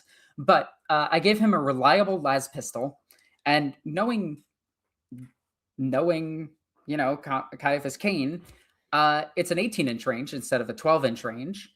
It has 1 shot. It hits on a 2+ because his ballistic skill is so much better. Then from there, it is just a las pistol. I didn't give any of his his Wargear any special rules because it's just normal. Now, anybody who's just joining us, I should point out these are not official rules because no official rules exist. No, this is stuff I made. Like, I will put this in the Discord if you guys want to use this, but keep in mind, something like this, you would need your opponent's permission to use. But I did think that I balanced it as best I could. I made him slightly above the points that I think is fair. I think his points are fair at 75, but I made him 80 just so that he's not too overpowered, in my opinion. For Jurgen, it's just a melt-a-gun. There's nothing crazy about it. Ciaphas, I gave him a 5-attack chainsword that hits on a 2 because he's just, really skilled with a chainsword. He's damn good with a chainsword. Yep. He still has the orders, but I made it so that he can only issue 1 order because the new regiments make it so that he would be able to issue 2. And if I gave him 2 orders that he could issue, then he'd be issuing 3 to 4 orders, which is a bit ridiculous. So I just went with the 1 order because otherwise other characters don't have a point. But I did give him 2 abilities here. I gave him the Rites of Battle ability, which means that when his unit is targeted for a stratagem, they get the refund of it by 1. Rites of Battle is something that Space Marine captains have. So I figured with him being the hero of the Imperium, he should have that as well. I also gave him Duty Calls, which is a reference to one of his books. And this is a once per battle. Instead of him killing somebody and passing morale, he just once per battle picks a unit and they're not battle shocked anymore. You did say duty, which is funny, but it's also a call of duty, which is even more funny. Oh shoot! I just realized the blank space didn't actually put it here. Oh, that sucks. But I did give Jurgen the Sister of Silence ability, which states that, and I'm really annoyed that it didn't fill in here. So this is my mistake. I will try to correct this later. But the blank ability is when Jurgen, when this unit joins and Jurgen is still alive, the unit has a 4+ feel no pain against mortal wounds. That is the way that current 10th edition deals with psychic abilities, is it just makes it so that mortal wounds get knocked off of them, which weirdly enough also means that grenades kind of get knocked off, but it is what it is. In order to balance psychic powers, they have to balance mortal wounds, and yeah. You're getting a lot of compliments in chat on this, by the way. Oh, heck yeah. I'm sorry, I'm not reading chat right this second. My apologies, but thank you. I gave him a 4+ invo save. Now, a lot of people hate 4+ invo saves, but I think that he deserves a 4+ invo save, not because of any Wargear, but because of his luck and his skill in battle. That's how I'm justifying this. He knows. He's like a cockroach. He's like a cockroach. You just can't kill him. Yes. And then for the back, we have what they're armed with, which is the melt-a-gun, close combat weapon, a reliable las pistol, chainsword. What units he can join is all of the ones that a commissar can join. And at 80 points, I think he's pretty decent. He is an epic hero, so you can't have more of them. I also made his keyword Ciaphas Cain, not Ciaphas Cain, hero of the Imperium, because if I ever make a secondary Ciaphas Cain character, you can only use 1 in the army. That makes sense. I would love to see. So, in my ideal world, right? We would get a cool book for 10th edition, which has stats for everybody. It has stats for Vail. It has stats for Kasteen. It has stats for Sulla. It has a formation that Cain can lead that is both Astra Militarum and Tempestus Scions and maybe even Sisters of Battle, because there's one book where they were a big part of a fight he was doing. You can do that in 10th edition. So how you would do that is you would run Imperial Guardsmen. You could run Scions alongside Guardsmen. And then you can go to the Imperial Agents and take the Sisters of Battle out of there and have them join your army. So all we need is the characters. We have all the tools. Just give us the characters. So do we want to read some super chats? Oh, yes. Let's do that. But yeah, if you guys want these rules, they will be posted in the Discord after the stream, okay? Oh, and I should point out, I did run a poll while you were you were bringing that up. I ran a poll of, are Ciaphas Cain's exploits accurate as recorded? You'll never guess what the answer is. Is it yes? It's 50-50 yes or no. What? The perfect answer. The perfect answer to, are they accurate? We don't know. Even Chad is like, maybe. Oh my God. I think that is the perfect, I can't imagine a better outcome for the question of whether or not his exploits are accurate or not. That's amazing. That is exactly what we needed. I thought you'd get a kick out of that. We've read the Eye of Medusa one. Did we read this one? No. Okay. Alito Vandenberg, 6526. Thank you, sir, for supporting us. By the way, I really like the heraldry there. Yeah, that's a really cool heraldry. Has it ever been explained when the running events of Cain being on a Drakari ship? It is mentioned quite a few times, as I recall. I don't believe it's ever been detailed, but I know that he mentions it. Yeah. Now, Alexis said she's seen something where there was a I remember in one of the audio dramas where Ciaphas has to fight Drakari. And that's it. But I don't think it's ever explained that he does anything else. I suspect it's fan fiction and somebody fooled you and like made an audio drama. No, because it is the audio drama. I got it from I got it from the same place that I always Black Library. Yeah, definitely Black Library. Okay, all right, fair enough. Maybe it was April Fool's. Who knows? Yeah, I can't believe it's not Black Library is where I got it from. I can't believe it's not Black Library. Totally legit, you guys. 1000%. Legally distinct. Big Biofoot 7874. MP Reg Impreg. I'm not sure what that is. Ciaphas Cain, yay or nay? Bro, I'm sorry. I don't know what this means. I apologize. Watch it mean something terrible and we just put it up on screen and they're just messing with us. Yeah, God, I hope that's not some sort of slang that I am. Say nay. I'm not sure, but I will say nay. Yeah, Lich Lord Kiers is telling us to say nay, so I will say nay. Nay, I guess. I'm not sure what. Oh, gross. Okay. Oh, Lord. Oh, that's what. Okay, never mind. Yeah, forget it. We're dumb. Yeah. We just showed our age. I'm so sorry. We are so dumb. This is me. This is the current world. We are out of touch. Apologies. We are old. Apologies. I'm certainly old. I'm too old for that. I'll say that. All right. So about the rules. I am old enough that my knees hurt when I wake up. Oh my God. About the combat rules, the tabletop rules. Is he close to a Lord Commissar in terms of stats? So Lord Commissars aren't a thing. There is only Commissars now. Oh, okay. So there you go. That's helpful. But I did make his stats that of a slightly better than normal Commissar. So I would say yes. If his squad gets orders like attached bayonets, Ciaphas Cain will be swinging with an AP1 chainsword. And there are 5 times. And there is a good chance that he is capable of killing Space Marines. It's unlikely, but he'll be hitting on 2s. So, yeah. I made it so that he's more of a support hero than an actual combat hero, because I feel like while he is a combat hero, he's a support hero first. I would be tempted to give him something that makes him good against enemy character models, because he tends to duel commanders more often than usual. And I would get rid of his rights of battle for something that gets him that. To be clear, this is not criticism. This is just me saying out loud, thinking out loud. I'm thinking about it too, because he does really like, for some reason, ending up in duels with characters.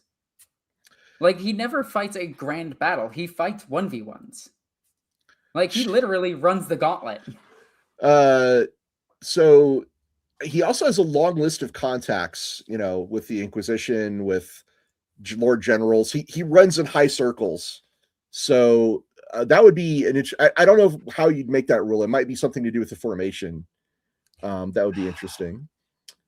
I think I think for that you would have to make them Imperial agents separate and just bring them in the army as allies.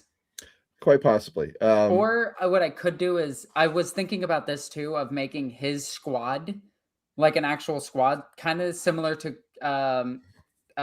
Titus's command squad, which where it's the new one where it's got men, mortals and space marines in it. Yeah, yeah. that'd be kind of I fun. was thinking of that because then I could include like the chaplain of the one Space Marine chapter in there as well, where it's like him, Amberly Vail, his fangirl, Jurgen, and him as one squad. But I felt like that's not Ciaphas Cain. Ducky's got a suggestion. Ducky 9090 says toss the precision and lethal hits keywords on his melee means he targets characters and auto wounds them. So the reason that I wouldn't do precision these are great. I might actually give him lethal hits. That's a good idea. The reason that I wouldn't do precision is because he has the rights of battle keyword, rights of battle ability, means that you can do epic challenge with him and he is a character, which means he can already gain precision. So he doesn't need it. It's redundant. But the lethal hits is something that I might toss in there. That's a good idea. I like that. I like that a lot, actually. Ooh, it's either going to be lethal hits or devastating wounds. I think him having devastating wounds. No, okay, hold on. I got to think about this. So lethal hits is representing the skill of the actual blade itself. Devastating wounds is showing the actual strength of the weapon itself. Since he's using a chainsword, it's more likely that, and all chainswords in 40k can potentially get lethal hits. I don't mean all of them get this as a stat ability, but most chainsword characters have lethal hits of some sort. So yeah. Oh, you know what's funny? What's really funny? What's actually like highly amusing to me is that by giving Cain official stats, we're kind of taking away one of the things that makes Cain so special, which is that he's a relatable everyman. He is the guy in 40k who realizes how grim and dark and nasty and scary the universe really is, and runs away from it as much as he possibly can. His cowardice fosters a lot of empathy in readers. People tend to be like, oh, he's scared. I would also be scared. It allows people to kind of identify with him. It makes him this is one of the things that makes him a fan favorite character. So really maybe giving him rules is bad thing. I don't know. It's interesting, and I'm glad we explored it. I just thought it was funny that by giving him stats, all of a sudden he becomes less relatable. That's interesting. Yeah, that's a little true. So Cain, like we were saying, he's not a typical commissar. He actually listens to his subordinates. He inspires through deeds rather than fear. He builds genuine rapport, not only with his commanders. It's often mentioned in the books that most Imperial Guard commanders or Astra Militarum commanders wouldn't want him around. But Kasteen and her XO are like, yeah, come on in, Cain. Let's talk about this. Yep. He made a unit that was on the brink of mutiny and turned them into an elite force, which I think is pretty commendable, even if he did nothing else. Like his deeds speak legends, like things that he considers like common things, like just have the men and women work together, which is probably how he actually stated it, and then just walked away, changed the course of that regiment forever. Like him just being like, I'm gonna go check these tunnels. Yeah, I'm gonna check these tunnels. And then discovering the Necron tomb underneath the planet. Him actually investigating and listening to gene stealers, which is crazy. And him just letting them. Yeah. The cultists strictly. Not and him letting them lead him to their patriarch for him to then kill. Amazing. Didn't he have a moment? Literary Curious brought this up. Cain's ration. Isn't that where he came up with a particular tradition that was carried on after he left? I seem to recall. Oh my god, it has been a while since I read the books. Yeah, Litzward remind us what that is, because I remember it as a thing. Booze. He says it's booze. Yeah, they have an alcohol for him. Yeah, they have. It's like a drink that it's like an extra ration that they call Cain's ration that they raise. It's a form of respect given to Cain by his regiment, which is pretty cool. Oh my god, I just thought of something really cool. So Ciaphas Cain is what? He's in his 50s in the later books, right? He actually is well over 100 in his later books. He's into advanced age. Amberly, how old is his body? I have to look that up, but Amberly gives him juvenat treatments, it's mentioned, so that's one of the things that keeps him around.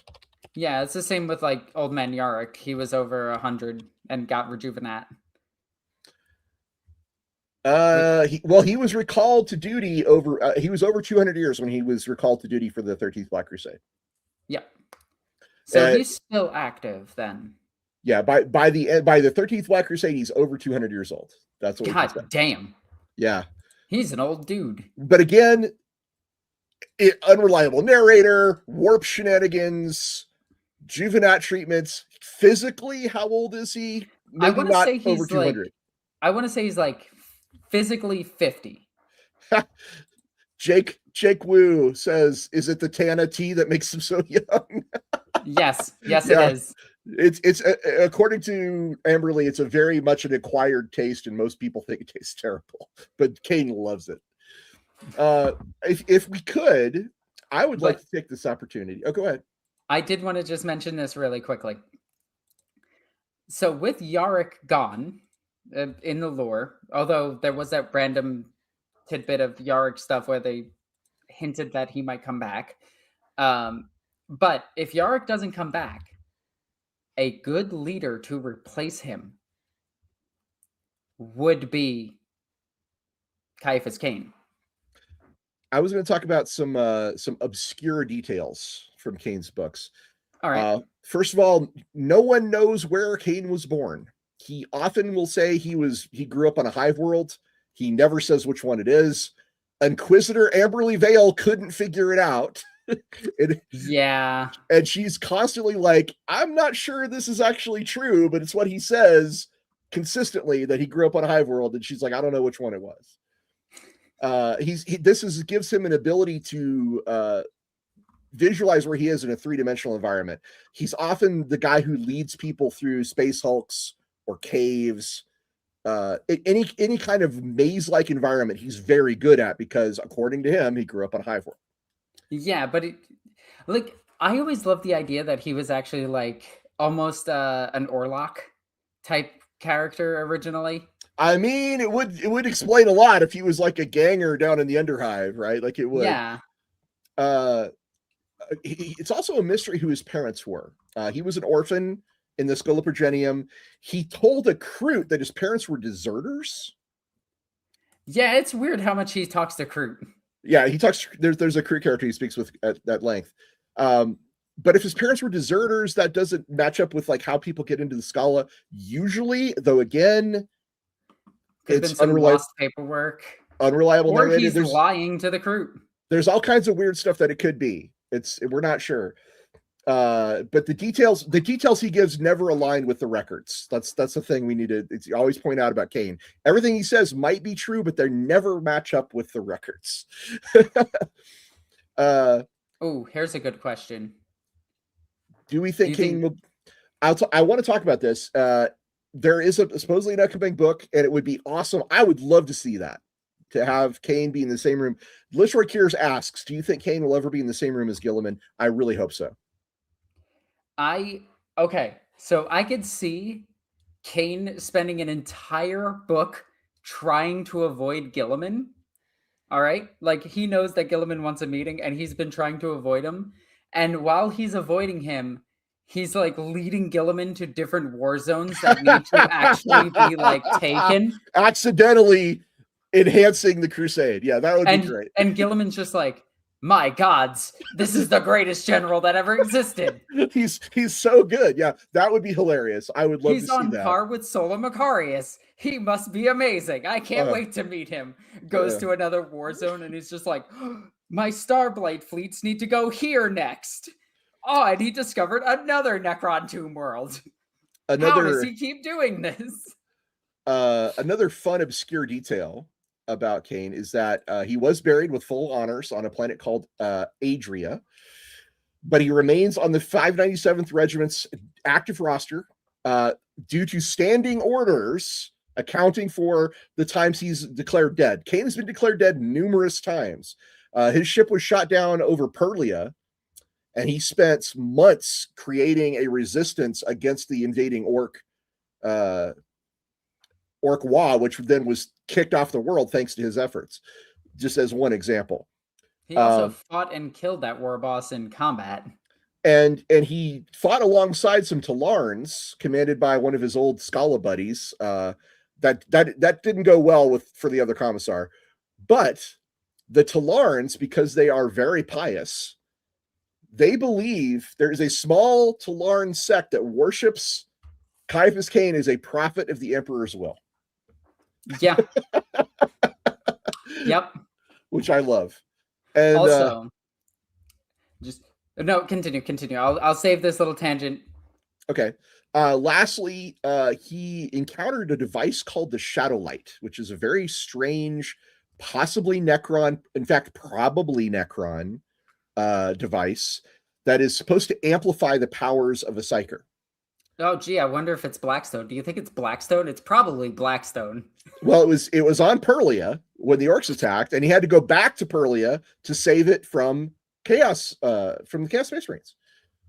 So, yeah, it's wild. But the Necrons seem to think like anti-warp stuff is either really good or really bad. So, yeah, I can't believe it's not Blackstone. Rush 2112-9 says Lisan Al-Cain. he is the prophet. Okay. Oh, that's good. So the head. Continue. Go off on your tangent. I am waiting until you finish this so I don't cut you off with a completely different thing. That's no. I'm done. I'm done with the details. I'm about to go into the fan theories. So go ahead. Okay, then this is perfect. If we ever get a Ciaphas Cain book, movie or animation or anything, I know the perfect person to play him in a movie. And people are going to be like, oh, let's make it a famous Hollywood star or anything. No, I know exactly who it is. And chat is going to lose their shit when I say this. You are not going to get this, or you are, and you're going to be even more awesome in my book. But I think the person that should play Ciaphas Cain is Danny Mata. And if the chat gets it, they will be like, that is actually perfect. I would have said Bruce Campbell, but no, I don't want a famous person. I don't want Jack Black anywhere near 40K. Fair enough. I don't Danny want Jack Mata. Black I don't know what's Danny Mata from. Danny Mata is a YouTuber that is a reactionary YouTuber who also sings and does a whole bunch of other stuff. He's a really, really lovely person, but the way he talks, and I want you to just watch a video of his like reacting to like Has Been Hotel, because you seem the type of nerd that likes Has Been Hotel. He did a reaction to it, and all I can hear from him is exactly what I want for Ciaphas Cain. Okay. Well, at least one person in chat thinks that Bruce Campbell is also perfect, so I'm not alone. But I Bruce know Campbell is somebody, also way too old. Somebody is going to hear me on this, or I'm in the dark about this. Well, if you want, I was going to get into some of the weird fan theories around Cain. Oh, let's go. The head canon around Cain. One of the most popular theories is that Cain's adventures and surviving against impossible odds are all due to the Emperor being super bored and for personal entertainment has decided that Cain is going to be the hero of this story. And just from afar is sort of puppet mastering everything to put Cain in the right place at the right time, turning him into an unwitting avatar for Imperial propaganda. I mean, it's really it's not impossible. No, it's certainly not impossible. One of the stranger ones is that Cain is a perpetual, which is why he's never truly dead. I could see it. Or it's a chaos. He's a pawn of chaos somehow. I don't believe that one just because of the blank next to him. Or, and this is one of my favorites, is that Vail is actually writing fan fiction to confuse her fellow Inquisitors. I really like that one.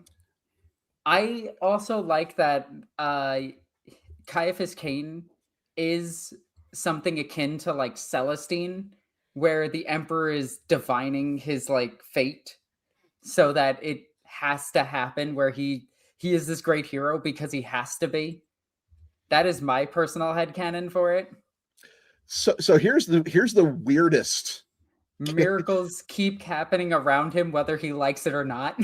Here's the weirder. You want the weird side. Here's the really weird fan theory. So right, these ones are weird. Some of them I think are interesting, but a lot of people point to Cain as being a version of Kamina from Gurren Lagann. Gurren Lagann is an anime. Kamina is a character in that anime who hides all of his terror behind a bombastic persona. And that is not a bad way to look at Cain, is that he is hiding terror with a bombastic persona. Okay. It does. There's a certain flair from Gurren Lagann and a flair from Kamina that Cain does seem to possess. So interesting. Yes, Professor Shapp, you are a man of culture. Professor Shapp says, "Believe in the Cain that believes in you." Yep. Here's my personal favorite, absolutely not true, but hilarious fan theory, is that Cain is actually Metal Gear's big boss reborn. Oh, that one's dumb. I know, but I was like, I mean, it's weird. We got to add that one in. Another theory is that Cain is actually a low-level psyker who has a subconscious ability to divine the future, which is why he's able to get out of all the things he's in. It would also explain his tarot deck. It might, but it also, that's, with Jurgen around, would that really work? Yeah, that wouldn't work. Probably not. The last one is the one I also think is maybe the closest, is that Jurgen is the actual hero. Cain is just the face. And everything that's written occurred, but it occurred with Jurgen doing all the hard work. All of the battles, everything that fought and defeated, that's all Jurgen. And when he finally gets to someone to write this all down, they're like, yeah, no, it's not. It's clearly you. And you are the one who did this. And Cain just starts to believe his own propaganda, basically. I personally, my headcanon for it, and I think Victor's is as well, is that Ciaphas Cain is actually just a hero, but he himself doesn't believe that he is. So he has massive imposter syndrome where he's like, I need to go and do these things and I need to save everyone, but I know that I'm just running from my own battles. Like, I know that I'm abandoning people and I'm not a hero. But then he does all this heroic shit and it's like, but he always feels bad about it because he doesn't feel that he lives up to his own title. Now, this is a great theory. This is the Cain is the king of imposter syndrome theory. Yep. Where Cain is the hero. He does all these things. He retroactively portrays himself as unsure because he doesn't feel like he deserves all the honors that are awarded to him. Also, I like the idea that because he went to the Scala Progenium, he knows all of this stuff. Like, he knows, like, hey, orcs are going to ambush. He knows that, like, Tyranids are going to flank. Enemies do flanking maneuvers. He knows all the standard battlefield tactics that some generals might not know because they've just been battlefield promoted. And so he's actually actively, like, doing battle scenarios in his head. And he's coming up with, like, how he would defeat his own line because he can see it. So he's like, this is how I would beat this. I need to go over here. And then he goes there and there's the enemy. And he's just like, okay, now I need to fight them here. So possibly that is the most reasonable and logical answer, is that it's all true. He actually did it, but he doesn't feel he deserves it. Yeah. Now, let's speculate about the Era Indominus. Ooh, wait a second. Yes, Victor says his own reputation is forcing him to keep up appearances. That is true, and he does reference that in his books. Yep. Do we have some super chats we want to read first? Let's see. We have 2. Ricky Chapman, 3377. It's the audio drama Devil You Know. Anybody who wants to find it, it's the audio drama Devil You Know. Thank you. Where Cain fights the Dark Eldar. He also lures a Tyranid army into the webway. Oh, that's a bad time for everybody. All right. Thank you. Thank you, Ricky Chapman. I knew I wasn't hallucinating. Super Orlock. Thank you again. I love that picture of the dog. Obviously, Cain is a chosen of RN Jesus and will always, and as such, will always win, whether or not he deserves it. Well, like I said, he has the armor Platanium. Like, he's fine.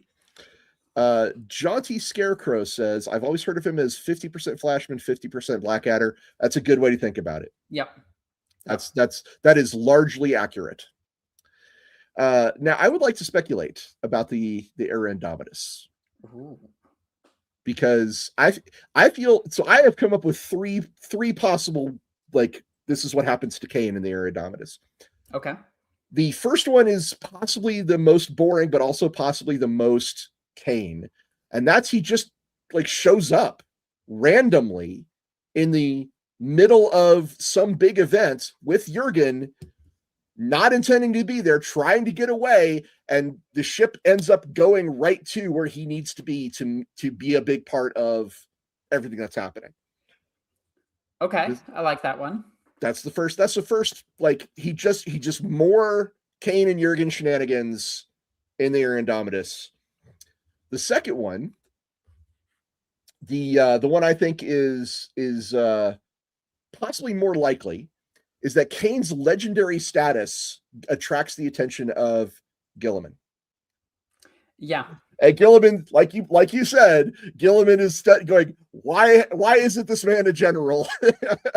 And is so impressed that he brings him in to the core staff of the Indominus Crusade, and he becomes like another member of the cast of big guys following around Guilliman. The last option. Do you think he'll actually mention that he's there? Kind of like how Guilliman never mentioned Celestine, even though he's been in the room with her multiple times. Speaking of Celestine, the third way he could come back is possibly the most ironic. What if Cain actually did die, and he returns as a living saint? Because Cain would absolutely hate. He would hate it on such a deep level. He'd be like, oh my God, no, what? How is this even possible? Talk about a man cursing fate. Cain returning as a living saint would be hilarious. Yep. And awful for him. So that is my third potential option. Okay. All right. Hear me out. Yeah, let's hear it. I want it. All right.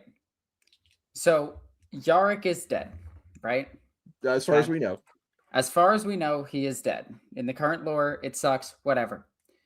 Ghazghkull goes looking around for another legendary enemy because his battles are no longer fun.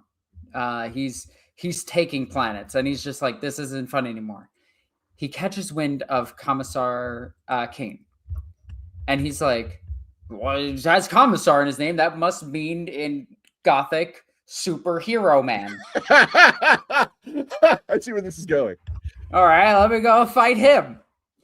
And Ciaphas Cain has to fight against Ghazghkull. And Ghazghkull is this absolutely brilliant general that is countering everything that Ciaphas Cain is doing. And Caiaphas is trying to look for ways out. And as he's doing it, he's unintentionally foiling Ghazghkull's plans. And Ghazghkull's like, he is him! So we get a whole new book trilogy of just Ghazghkull. Like, let's just say Ghazghkull actually beats him the first time, and he's like, whoa, you weren't prepared. So here's an Arvis lighter. Go back. I did this with Yarick too. And he's like super excited to have a new enemy. And then the next book is like, Caiaphas trying to explain that that Ghazghkull is actually intelligent to Imperials, and the Imperials are like, no, he's not. He's a dumb brute. And he's just like, oh my god. So the entire series is just cat and mouse with Ciaphas Cain and Ghazghkull. I think that would be great. We can get some grim darkness thrown in there with like the Black Templar, and I would love Ciaphas Cain talking about the Black Templar, because he would be like, they're somehow worse than the Sisters of Battle. Oh my god, they are not holding anything. They're just running into gun lines and dying. How are they worse warriors? So the last thing I want to talk about, that's a good, I like that a lot, by the way. The last thing I would want to mention here is that the books that Cain is in are chock full of Easter eggs and weird names and funny references. And I just want to go over a few of them. We talked about the Shadowlight, which was a Necron artifact. And when Cain gets to the area where they're studying the artifact, there's all these Necron symbols. There is a sister dialogist there studying the symbols, trying to translate the Necron language. Her name is Sister Rosetta, which is a great Rosetta Stone. It's great. There is a planet that he goes to called Simia Orichalci, which in Latin means brass monkey, and references the saying, you know, I'm free. This world is, it's so cold outside it's going to freeze off a brass monkey's balls. He also goes to a planet called Nusquam Fundamentibus. Oh my god, yeah. Which in Latin means the ass end of nowhere. He engages with a ship called the Aves Tonitro Duo, which means Thunderbird 2. And they even mention Aves Tonitro Duo is go. Rockets, you know, it's Thunderbird 2. And he goes to a world called Pereira Munda, which means the Lost World, which has there's a dinosaur farmer called Harryhausen, and there's a settlement or continent, I think, called Conan Doyle, which those are all references to Arthur Conan Doyle in the Lost World, and Ray Harryhausen, who did a lot of stop motion dinosaur stuff. Again, this is the satire that 40K needs more of. There's he goes along with there's a hollow show about an arbitrator called Arbiter Foreboding, which is Judge Dredd. It's Judge Dredd. Yep, it's Judge Dredd. They do, let's see, there's a moment where they lead a charge by saying, do you want to live forever? Starship Troopers. There's a patrol boat, PT-109, that is referenced, and it launches from an airstrip called Wright Pat, which is Wright Patterson Air Force Base in real life. There's a Mechanicus site where they were studying Tyranids that was very far away, it was very remote, and its Latin translation is Area 51. Yep. Which is great. There's many more. I just hit like my top. There's an author of one of the books that Vail references in footnotes, and the guy's name is Eeyore D. Donkey. Eeyore D. Donkey, which is obviously Eeyore from Pooh. Stuff like that. It is very tongue-in-cheek. And I, for one, appreciated and laughed out loud just about every time I figured one of those out. So. Yep. I absolutely love all of Ciaphas Cain's like silly shit. Oh, and Vail usually doesn't get it. Usually when she's doing her footnotes, she's like, yeah, she treats us as like totally legit, totally sincere.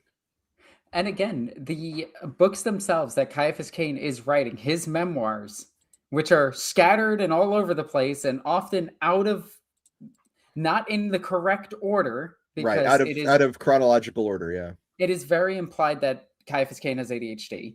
But one of my favorite things about it is that other Inquisitors are reading it and waiting for the next book. So they're literally reading 40K lore in 40K. For entertainment. Yeah. This is like when what is it, during the heresy, one of the Perturabo books, where Perturabo is walking through his halls where it's a gaming hall and all of them are playing Warhammer 40K. And he's like, yes, they are tactically running battlefield scenarios between each other using these hololiths, and it's very clearly they're taking a jab that they're in a gaming hall playing 40K, and it's super nice, and I love those little things that GW does every now and then. Well, Cain influenced me when I was writing Wrath and Glory. One of there's a list of items you can start with, little mementos, keepsakes. And one of them is a box containing a small rule book and several tiny icons of Space Marines. Yep. It is so in Wrath and Glory, you can actually carry around a box set of 40K. And I picked that up from I was reading Cain's books. I was like, that's something that would happen in one of Cain's books. Micah says they're breaking the 40K wall. I love it. So in a way, Ciaphas Cain is 40K's version of Deadpool. Sort of, kind of. Yeah, a little bit. It's more like the universe around him treats him like Deadpool, but he himself isn't. Yeah. 50% Blackadder, 50% Harry Flashman. Yeah, that's probably the best way to describe it. Well, I have come to the end of things that I have to tell you about Ciaphas Cain, so I will just leave you with this. Micah says Games Workshop steal borrowing things. Well, I say never. Yeah, they steal all the time or borrow. I will inspired by legally distinct. I will say this as my final thoughts on Ciaphas Cain. The novels are wonderful. They are not just well written. They're not just entertaining.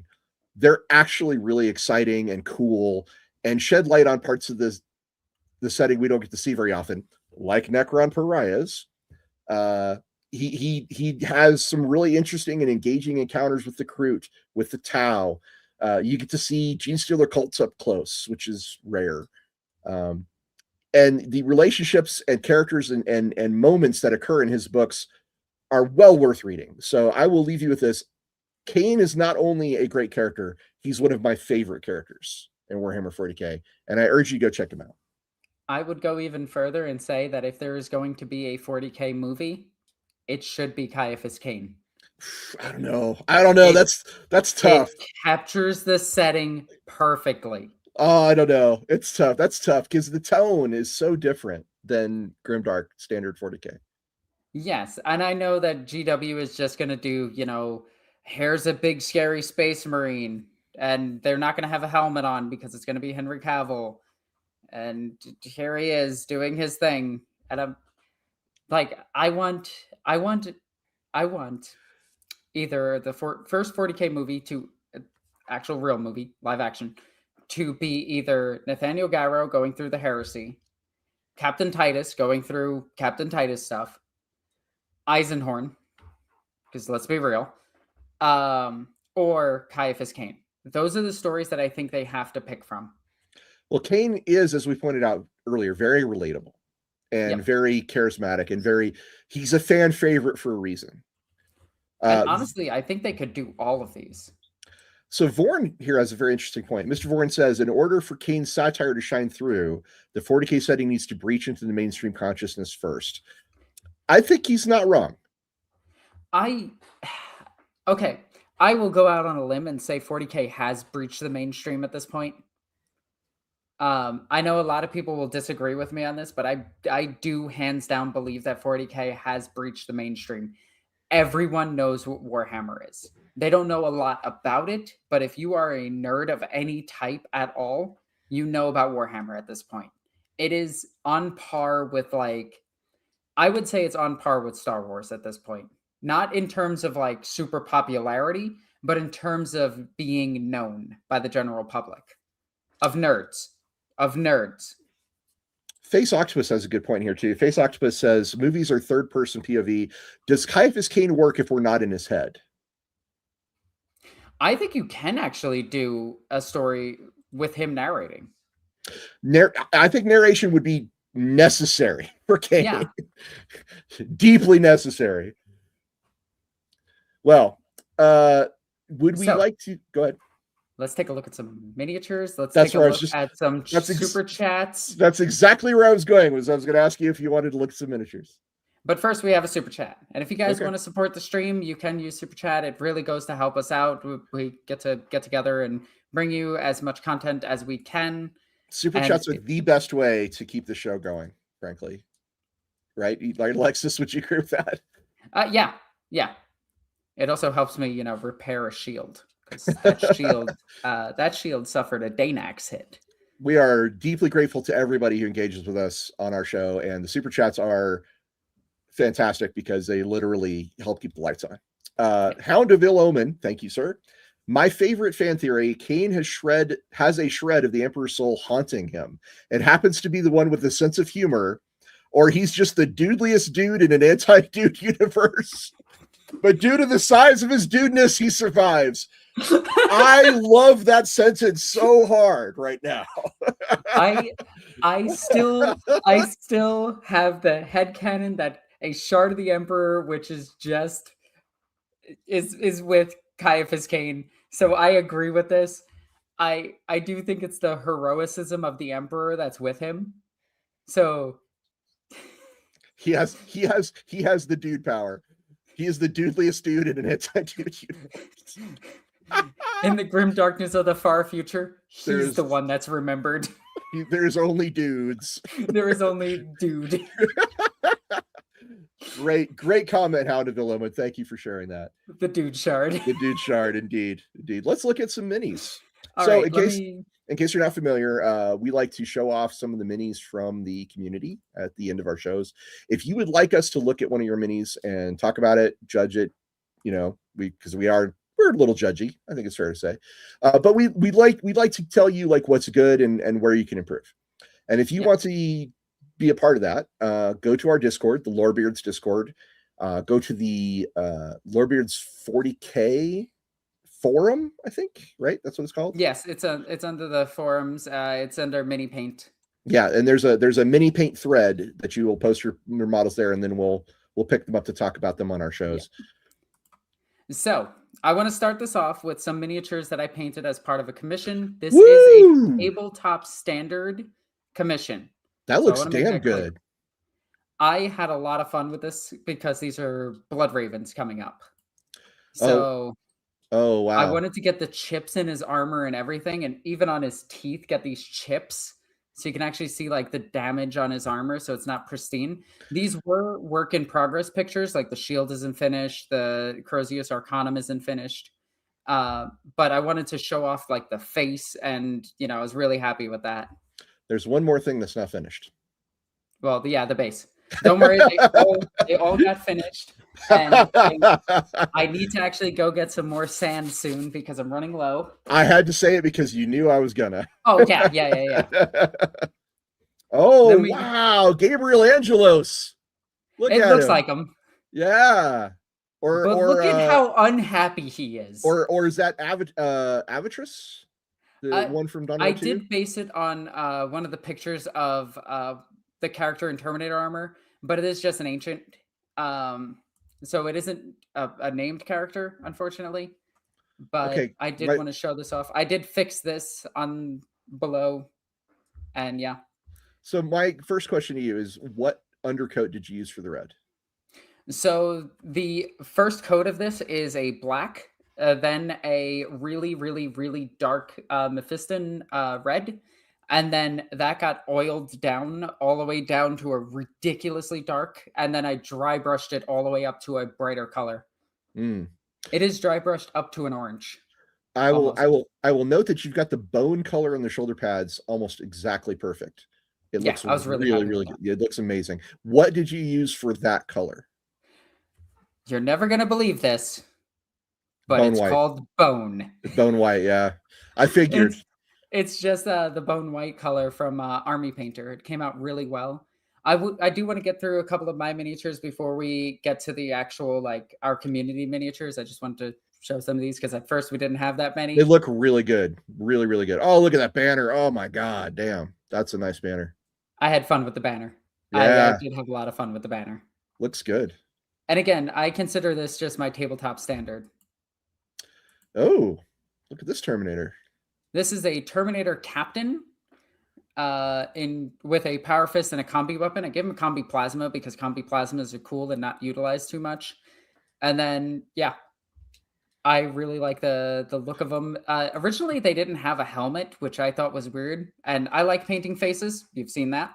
But I wanted to give him a helmet because it made him look more intense, and it made the power fist look a little less goofy. Are you gonna? Yeah, I was gonna ask if you're doing anything with that right shoulder pad. It did get some text on the shoulder, and that was it. Okay. Because I didn't want to spend too long doing like all of the crazy. Because again, this is just tabletop standard. Did you use a wash on the chest eagle? Yes. It is Ushanti Bone and then an Agraxar Shade. And then dry brushed with Screamer Skull. These guys look really good, Alexis. I dig it. Yeah, but notice the bases. Of course I noticed the bases. Wait. This one has cat hair on the base. That does not count as decoration. Does not count as decoration. But the lightning claws are this is actually incredibly easy for anybody to do at home. If you are having trouble with power weapons, this is my go-to for power weapons to do them instantly. You paint the sword really dark blue. Doesn't matter which one. You wash that with Nuln Oil. Then you take that same blue that you originally did, you dry brush it, and then as you go further into the claw itself, you dry brush heavier. So that way this side gets brighter and then this side. And then you bring that all the way up to a gray and you get these claws and they come out really good. These are the Thunder Hammers. Yeah, you should do a banana for scale when you do these pictures. Yeah, obviously. Oh, but look, the base is done. There's a piece of hair on it. Those guys, they look really good. I like the bone and the red are they're exact right colors. Really well done. And I like the wash you did on the eagles and the Crux Terminatus on their knees. Good job. The glow effect on the green eyes is also very nice. Yeah, it's you do a black all around, and then you do a very dark white, and then you do a sliver of bright white, and then just a green wash over it, and it creates this nice pop glow effect. For anyone that wants to know how to do this. Also, the guy commissioned me to do Blood Angels, but then he was like, well, what if I want to play them as Ultramarines? And I'm like, Blood Ravens. Ravens. And he was just like, hell yeah. So then just more of the same, just with this. You can actually see the black on this one in the back more. And got some mold lines on tops of the hammers there. Yeah, they all got shaven down after this. Okay. So let's get to the actual community really quickly. And I have to stop this just real quick because I have to get the names and I'm doing a whole share screen. Okay. So I gotta move this over so that I can get the names without showing like everybody's stuff. And I want to make sure I get this correct. So now we'll go back to this to add it back to stage. We'll go to this. So this is done by Friend or Trader, and this is a converted horse demon prince. And I gotta say, I absolutely love this. That's a pretty interesting conversion. I dig it. It really works with the Nurgle stuff because it looks like it's just exploding out of it, and I love that a lot. The color scheme is really good, though I would have done a little bit more decay on the horse. But I really like the decay that you have on the horse itself. It looks like it's just happening. It is. Oh, it looks great. Yeah, I think the unblemished horse legs draw your eye, but that's not necessarily a bad thing. Yeah. Right? Because it is a conversion. You want people to be like, oh my God, that dude is literally coming out of the inside of the horse with the rolled down flesh where the head used to be. Insert hilarious meme is that's a half horse, half man, and play the song here. And then we have this beautiful, beautiful Carnifex. This is a Screamer Killer Carnifex. This is from the Leviathan box. And I have two of these just chilling on my table with me at all times. Nice. Because I am too lazy to bring them downstairs. Who painted this one? Friend or Trader? Friend or Trader. Okay, Friend or Trader. This is a really, really good looking But there is something that we need to note. Yep. Look at this base work. There's a tiny dot of white paint on the base, so it is done clearly. No, that the first thing I'm going to say is you gotta do something with that base to make it stand out. But the model itself is really, really nice. I like the touch of blood at the tips of the claws. Yep. That's a really cool thing. And the colors. This is Tyranids Behemoth, right? I think so. Tyranids are even other hive fleets. Although we're going to talk about Tyranids next week. Just FYI. So join us for all things Tyranids next week. These guys, the skin coloring looks really good. That's all I wanted to say. And the mouth, you can look inside the mouth. You can see they did some good work there. I really like it. Again, from Friend or Trader, and I conveniently have one of these sitting on my paint desk as well. In fact, I have 2. Wow. That's a pretty cool looking model. Standard statement, base is not done. That's my standard statement. This is called a Tyranid Psychophage. Ooh. And it is a anti-psyker model, which is kind of weird, and it used to have rules more associated with that. Now it just kind of gives a feel no pain sometimes. Its rules change, so I kind of forget, but they're really cool. I like the bone white on the face. I like the muscles and everything. It looks really good. This looks amazing. I love this model. Could you? Okay, so I'm gonna say this. It could use a slightly stronger highlight, especially in the back leg and the top of the carapace. Your ridges are getting a little lost there. But overall, this is very good, and I like it. I wish I could see from the front to get in the maw a little bit there and look inside the mouth. But it's very good. And the smoke is painted very well. Yes, it is. The fumes, the smoke. So this comes from Halo. This is their novitiates. We saw a bit of these last week, I believe. And on Thursday, when I did my Christmas stream. Yep. This is a Condemner bolt pistol, which is really cool. I absolutely love this weapon.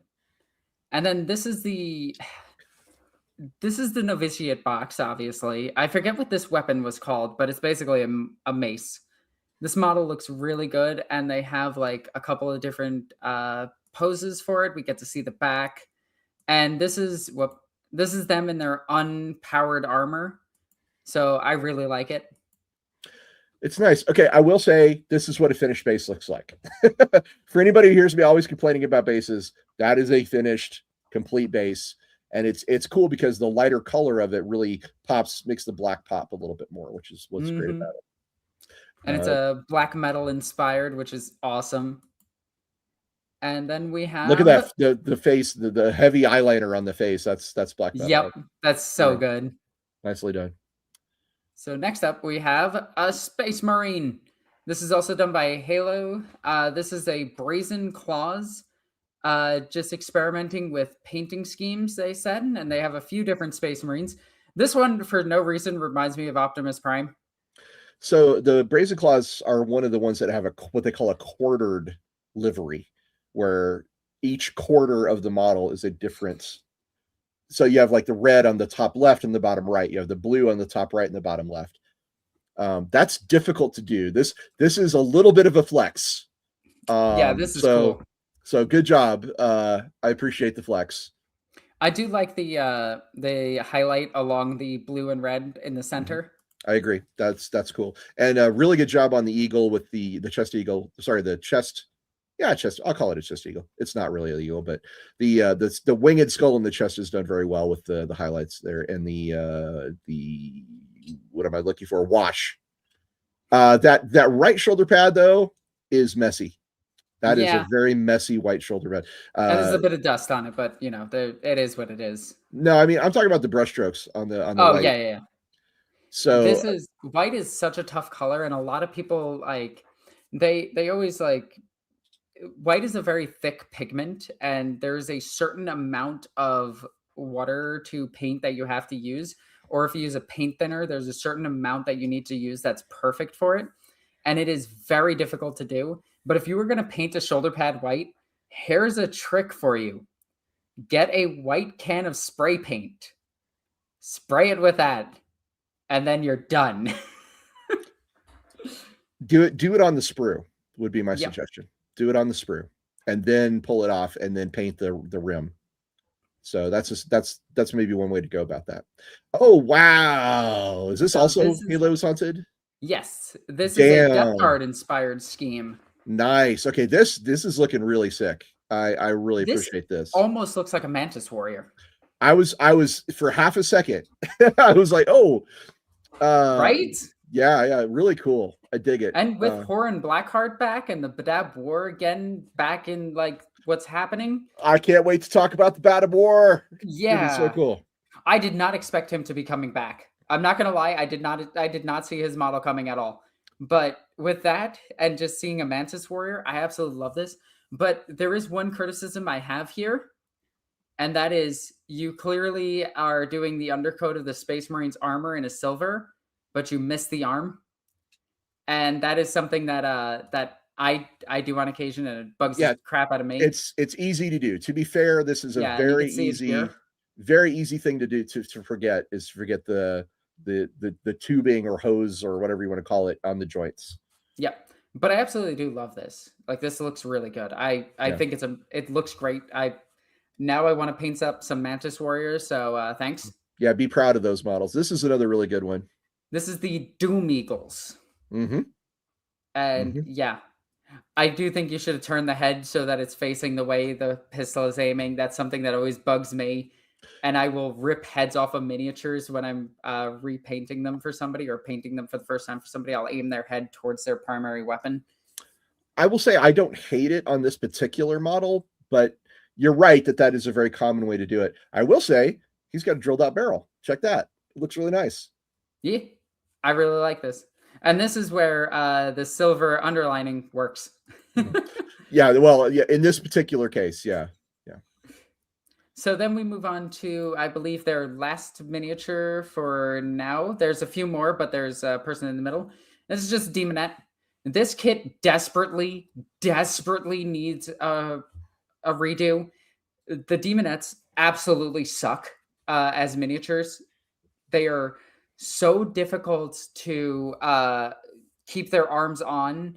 And once you use super or plastic glue, they just break off and they're so difficult to re-put back on. This is me complaining about the actual miniature kit. This mini looks absolutely amazing. Demonettes are a lot of fun to paint.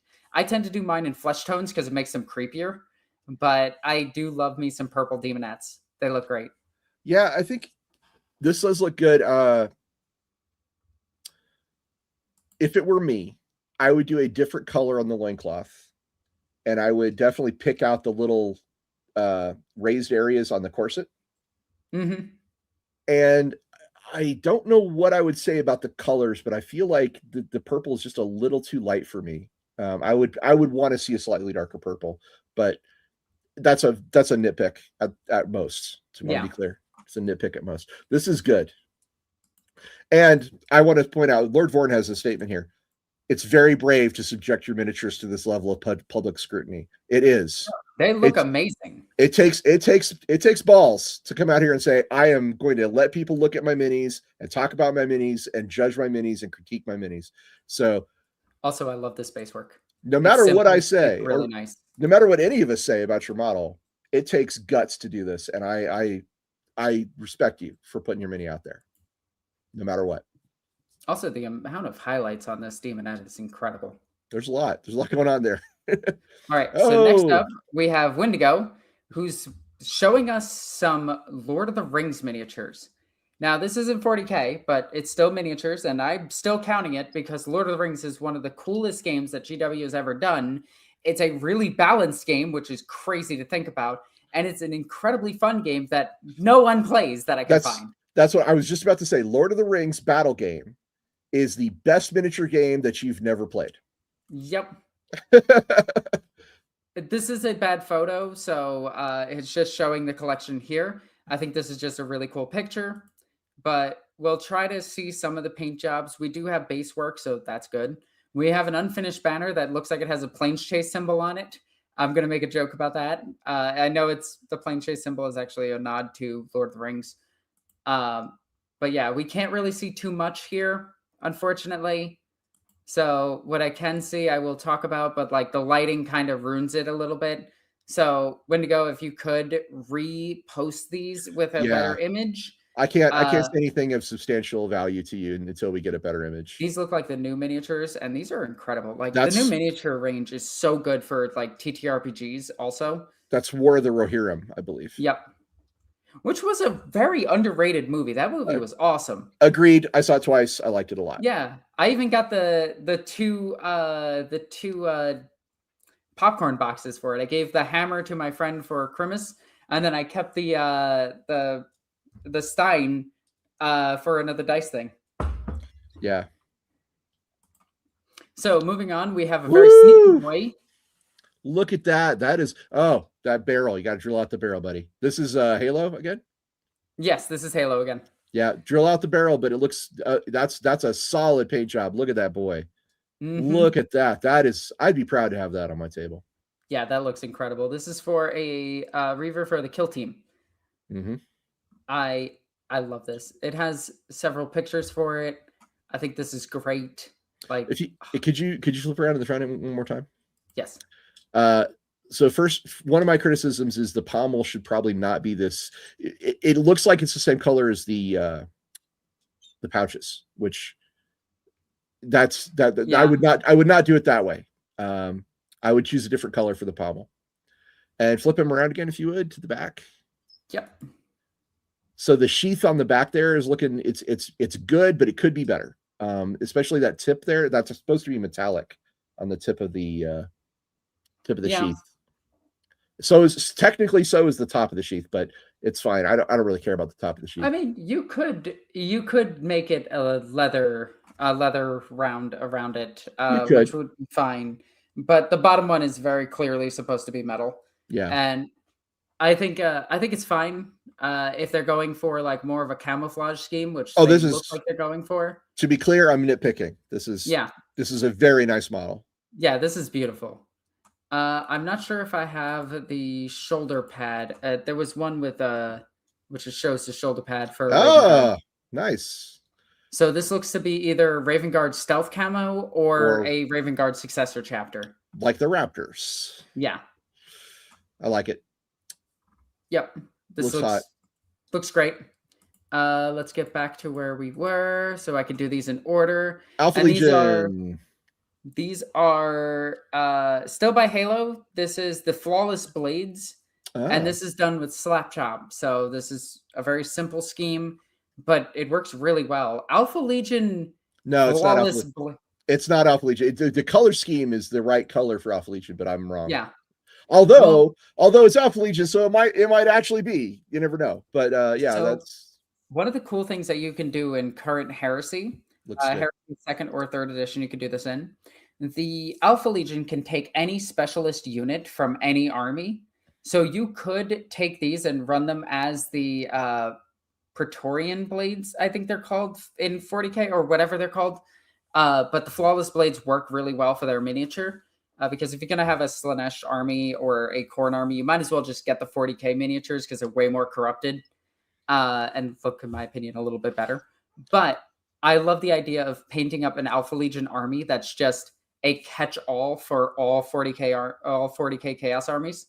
So, like how you can do with Blood Ravens for Space Marines, you could do Alpha Legion and just paint them up as anything. And so long as you have the miniatures, you could be like, well, I'm running them today as Emperor's Children. And if you have a Berserker Warband, you could be like, well, these Berserkers that are painted up as Alpha Legion, I'm running them as World Leaders. There's something about this model I really like, and I want to point it out. It's that it tells a little bit of a story. There's blood on his face. There's blood on his chest. There's blood on his blades. And if you look down, there's blood on the grass. And I guess he's got stuff there too. So this tells a little bit of a story. This guy has definitely just finished butchering someone and is walking towards you. I also want to point out that this sash starts out a different color and then has all the wiped blood on it. Yeah.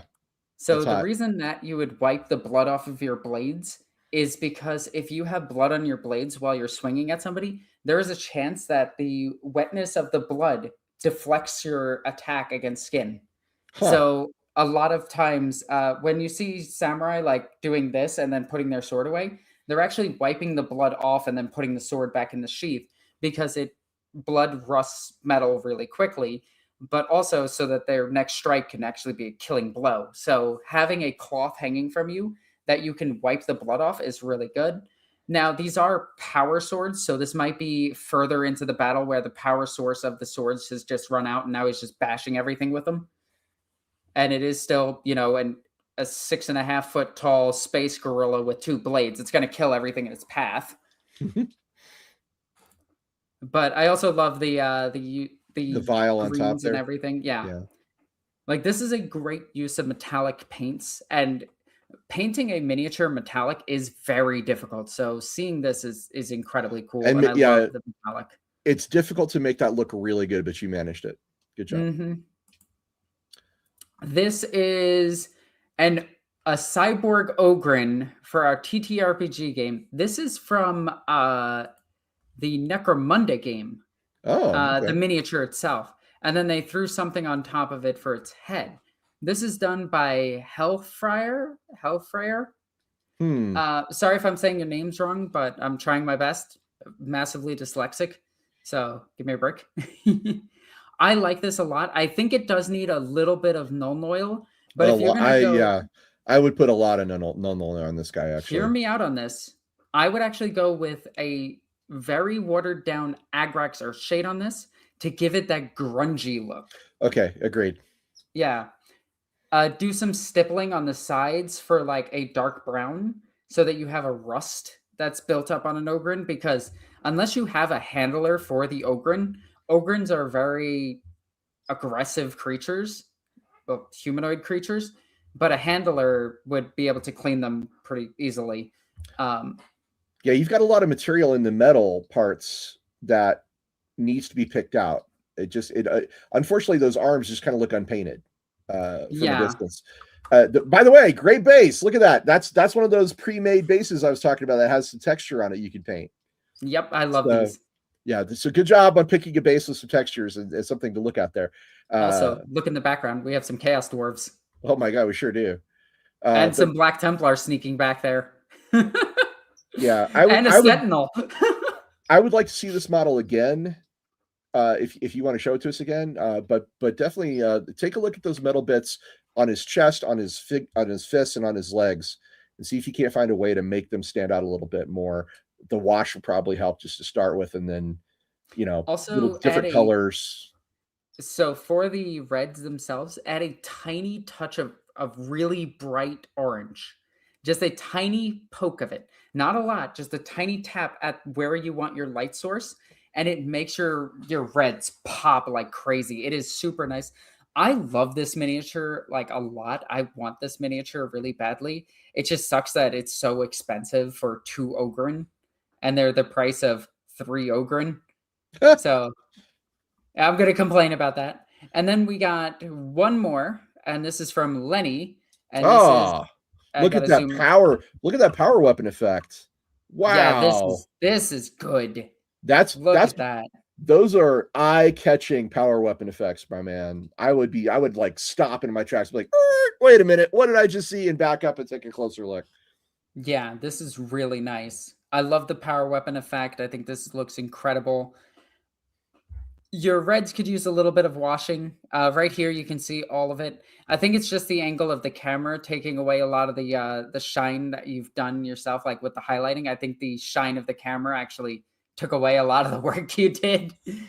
But one thing I want to point out is if we look at this paint right here on the head, this is a technical paint called Soulstone, I believe. And it looks amazing in person and always looks mediocre on camera because it has its own reflective surface. But I really like this. I really like the gun. The gun needs a little bit of highlighting, just a little bit. On the waist, the abdomen area, I would hit that with some wash too. Yep. One thing that I always do for the gold armor is do a wash of Seraphim Sepia and then a very, very light dry brush of silver. And the reason I do the silver is because it highlights the gold armor. But this looks incredible. This power weapon is nuts. Alexis, what am I going to say about this model? It probably has something to do with something down here. Yep. But he's very clearly got gold paint on it, so it's a refractive black surface that he's standing on. I like how you try to explain it. No, it's not finished until that base has got something, to look at. But yeah, it's looking really good. Just these things we're talking about is just going to elevate it. It's already at a good level. We're talking about elevating it. It's you nailed the power weapons, my friend. Yeah. Those weapons look freaking awesome. Yeah, this is crazy. Also, I do love the kit bash here because this is the I'm probably the only person that knows custodian bits. This is the Blade Champion's secondary sword. You can tell because of the glove over the armor. And then this is just the standard bearer's gun arm. So the standard bearer has the thing where he could have the standard or he can have the gun. I think the newer kit just makes this a standing weapon instead, where the older kit made it a dual component kit. But I really like this. I think this looks great. This would actually be really good for a warden in not Old World, Heresy. Thank you, Brain. So yeah, I just really like it. And that is all of them for today. Okay. Which is really, really cool. I really like these. They look really good. Today we had some really, really nice paint jobs and everything. They looked incredible. And some cat hair on bases. Yeah, that's a nice touch, everyone. If Alexis would do me the honor, there was a link I sent you a while back for hang on, we have a few super chats. Oh, we do. Okay, let's read. Yeah, let's try to get to those really quickly. Did we read this one? Yes. Okay. We got somebody who gifted 5 memberships. That's awesome. Thank you so much. That is rad. Way to go. Ricky Chapman, 33, the last minute pick of a miniature in the Discord. It's probably too last minute at this point. I got them all. Okay. I think that was the custodian. Okay. All right. I hope I got it. I think it's the Ogren. That Ogren is ours. Hellfire is our name on Discord. The Ogren belongs to an Inquisitor and acts as a guard for sensitive items. Okay, that's really cool. There's a story behind that mini. Nice. I love it. Oh, that's awesome. I love when there's story behind miniatures. Agreed. So next week, join us next week. We're going to be talking about the Tyranids. I'm really excited. I've actually done a pretty deep dive into the research on that. I'm excited to tell you all about all the really fun, weird, bizarre, and interesting facts about Tyranids. Alexis, if you could find that link I sent you from a couple weeks ago, I have a thing I'd like. I'm hoping this worked. Yeah, that's it. So there's a link in the chat there if you guys want to see that. That is something that I created. It's called Enemies Unleashed. It is a book of supervillains for Prowlers and Paragons. You can find it on Drive-Thru-RPG. Please check it out if you desire to have cool supervillains in your superhero tabletop role-playing game campaigns. That is the cover, and it contains 17 individually well fleshed out supervillains, and there's an overarching story about a prison break. These you can actually see the prison break right there. That allows you to have a ready-made way to bring them into your campaign. So check it out, and if you want to support me, this is one of the things that I made. So if you feel like you want it, check it out. Thank you. I appreciate the chance to promote my material. And that's basically it for today's show. So, what is your favorite quote from Ciaphas Cain to end us? Oh my God, my favorite quote. I'm terrible at remembering individual lines of dialogue, which is pretty awful for a writer. I know. Mine is very clearly, directly in all of the books in the history of forever. It's Jurgen, delete this man. I think yeah. It's not an actual quote. For me, Cain's appeal, a lot of Cain's appeal lies in the relationships he builds. The relationship between him and his unit, the relationship between him and Jurgen, the relationship between him and Vail. There is a tech priest Felicia, who shows up in a couple of books that he also has a relationship with. And she's a very interesting tech priest. So there's a lot going on, but I think, that's the heart of the books is how does Cain build and maintain relationships with other people and do it in a healthy way. So Yep. I would it's the least we could do. Micah says it was of course very nice.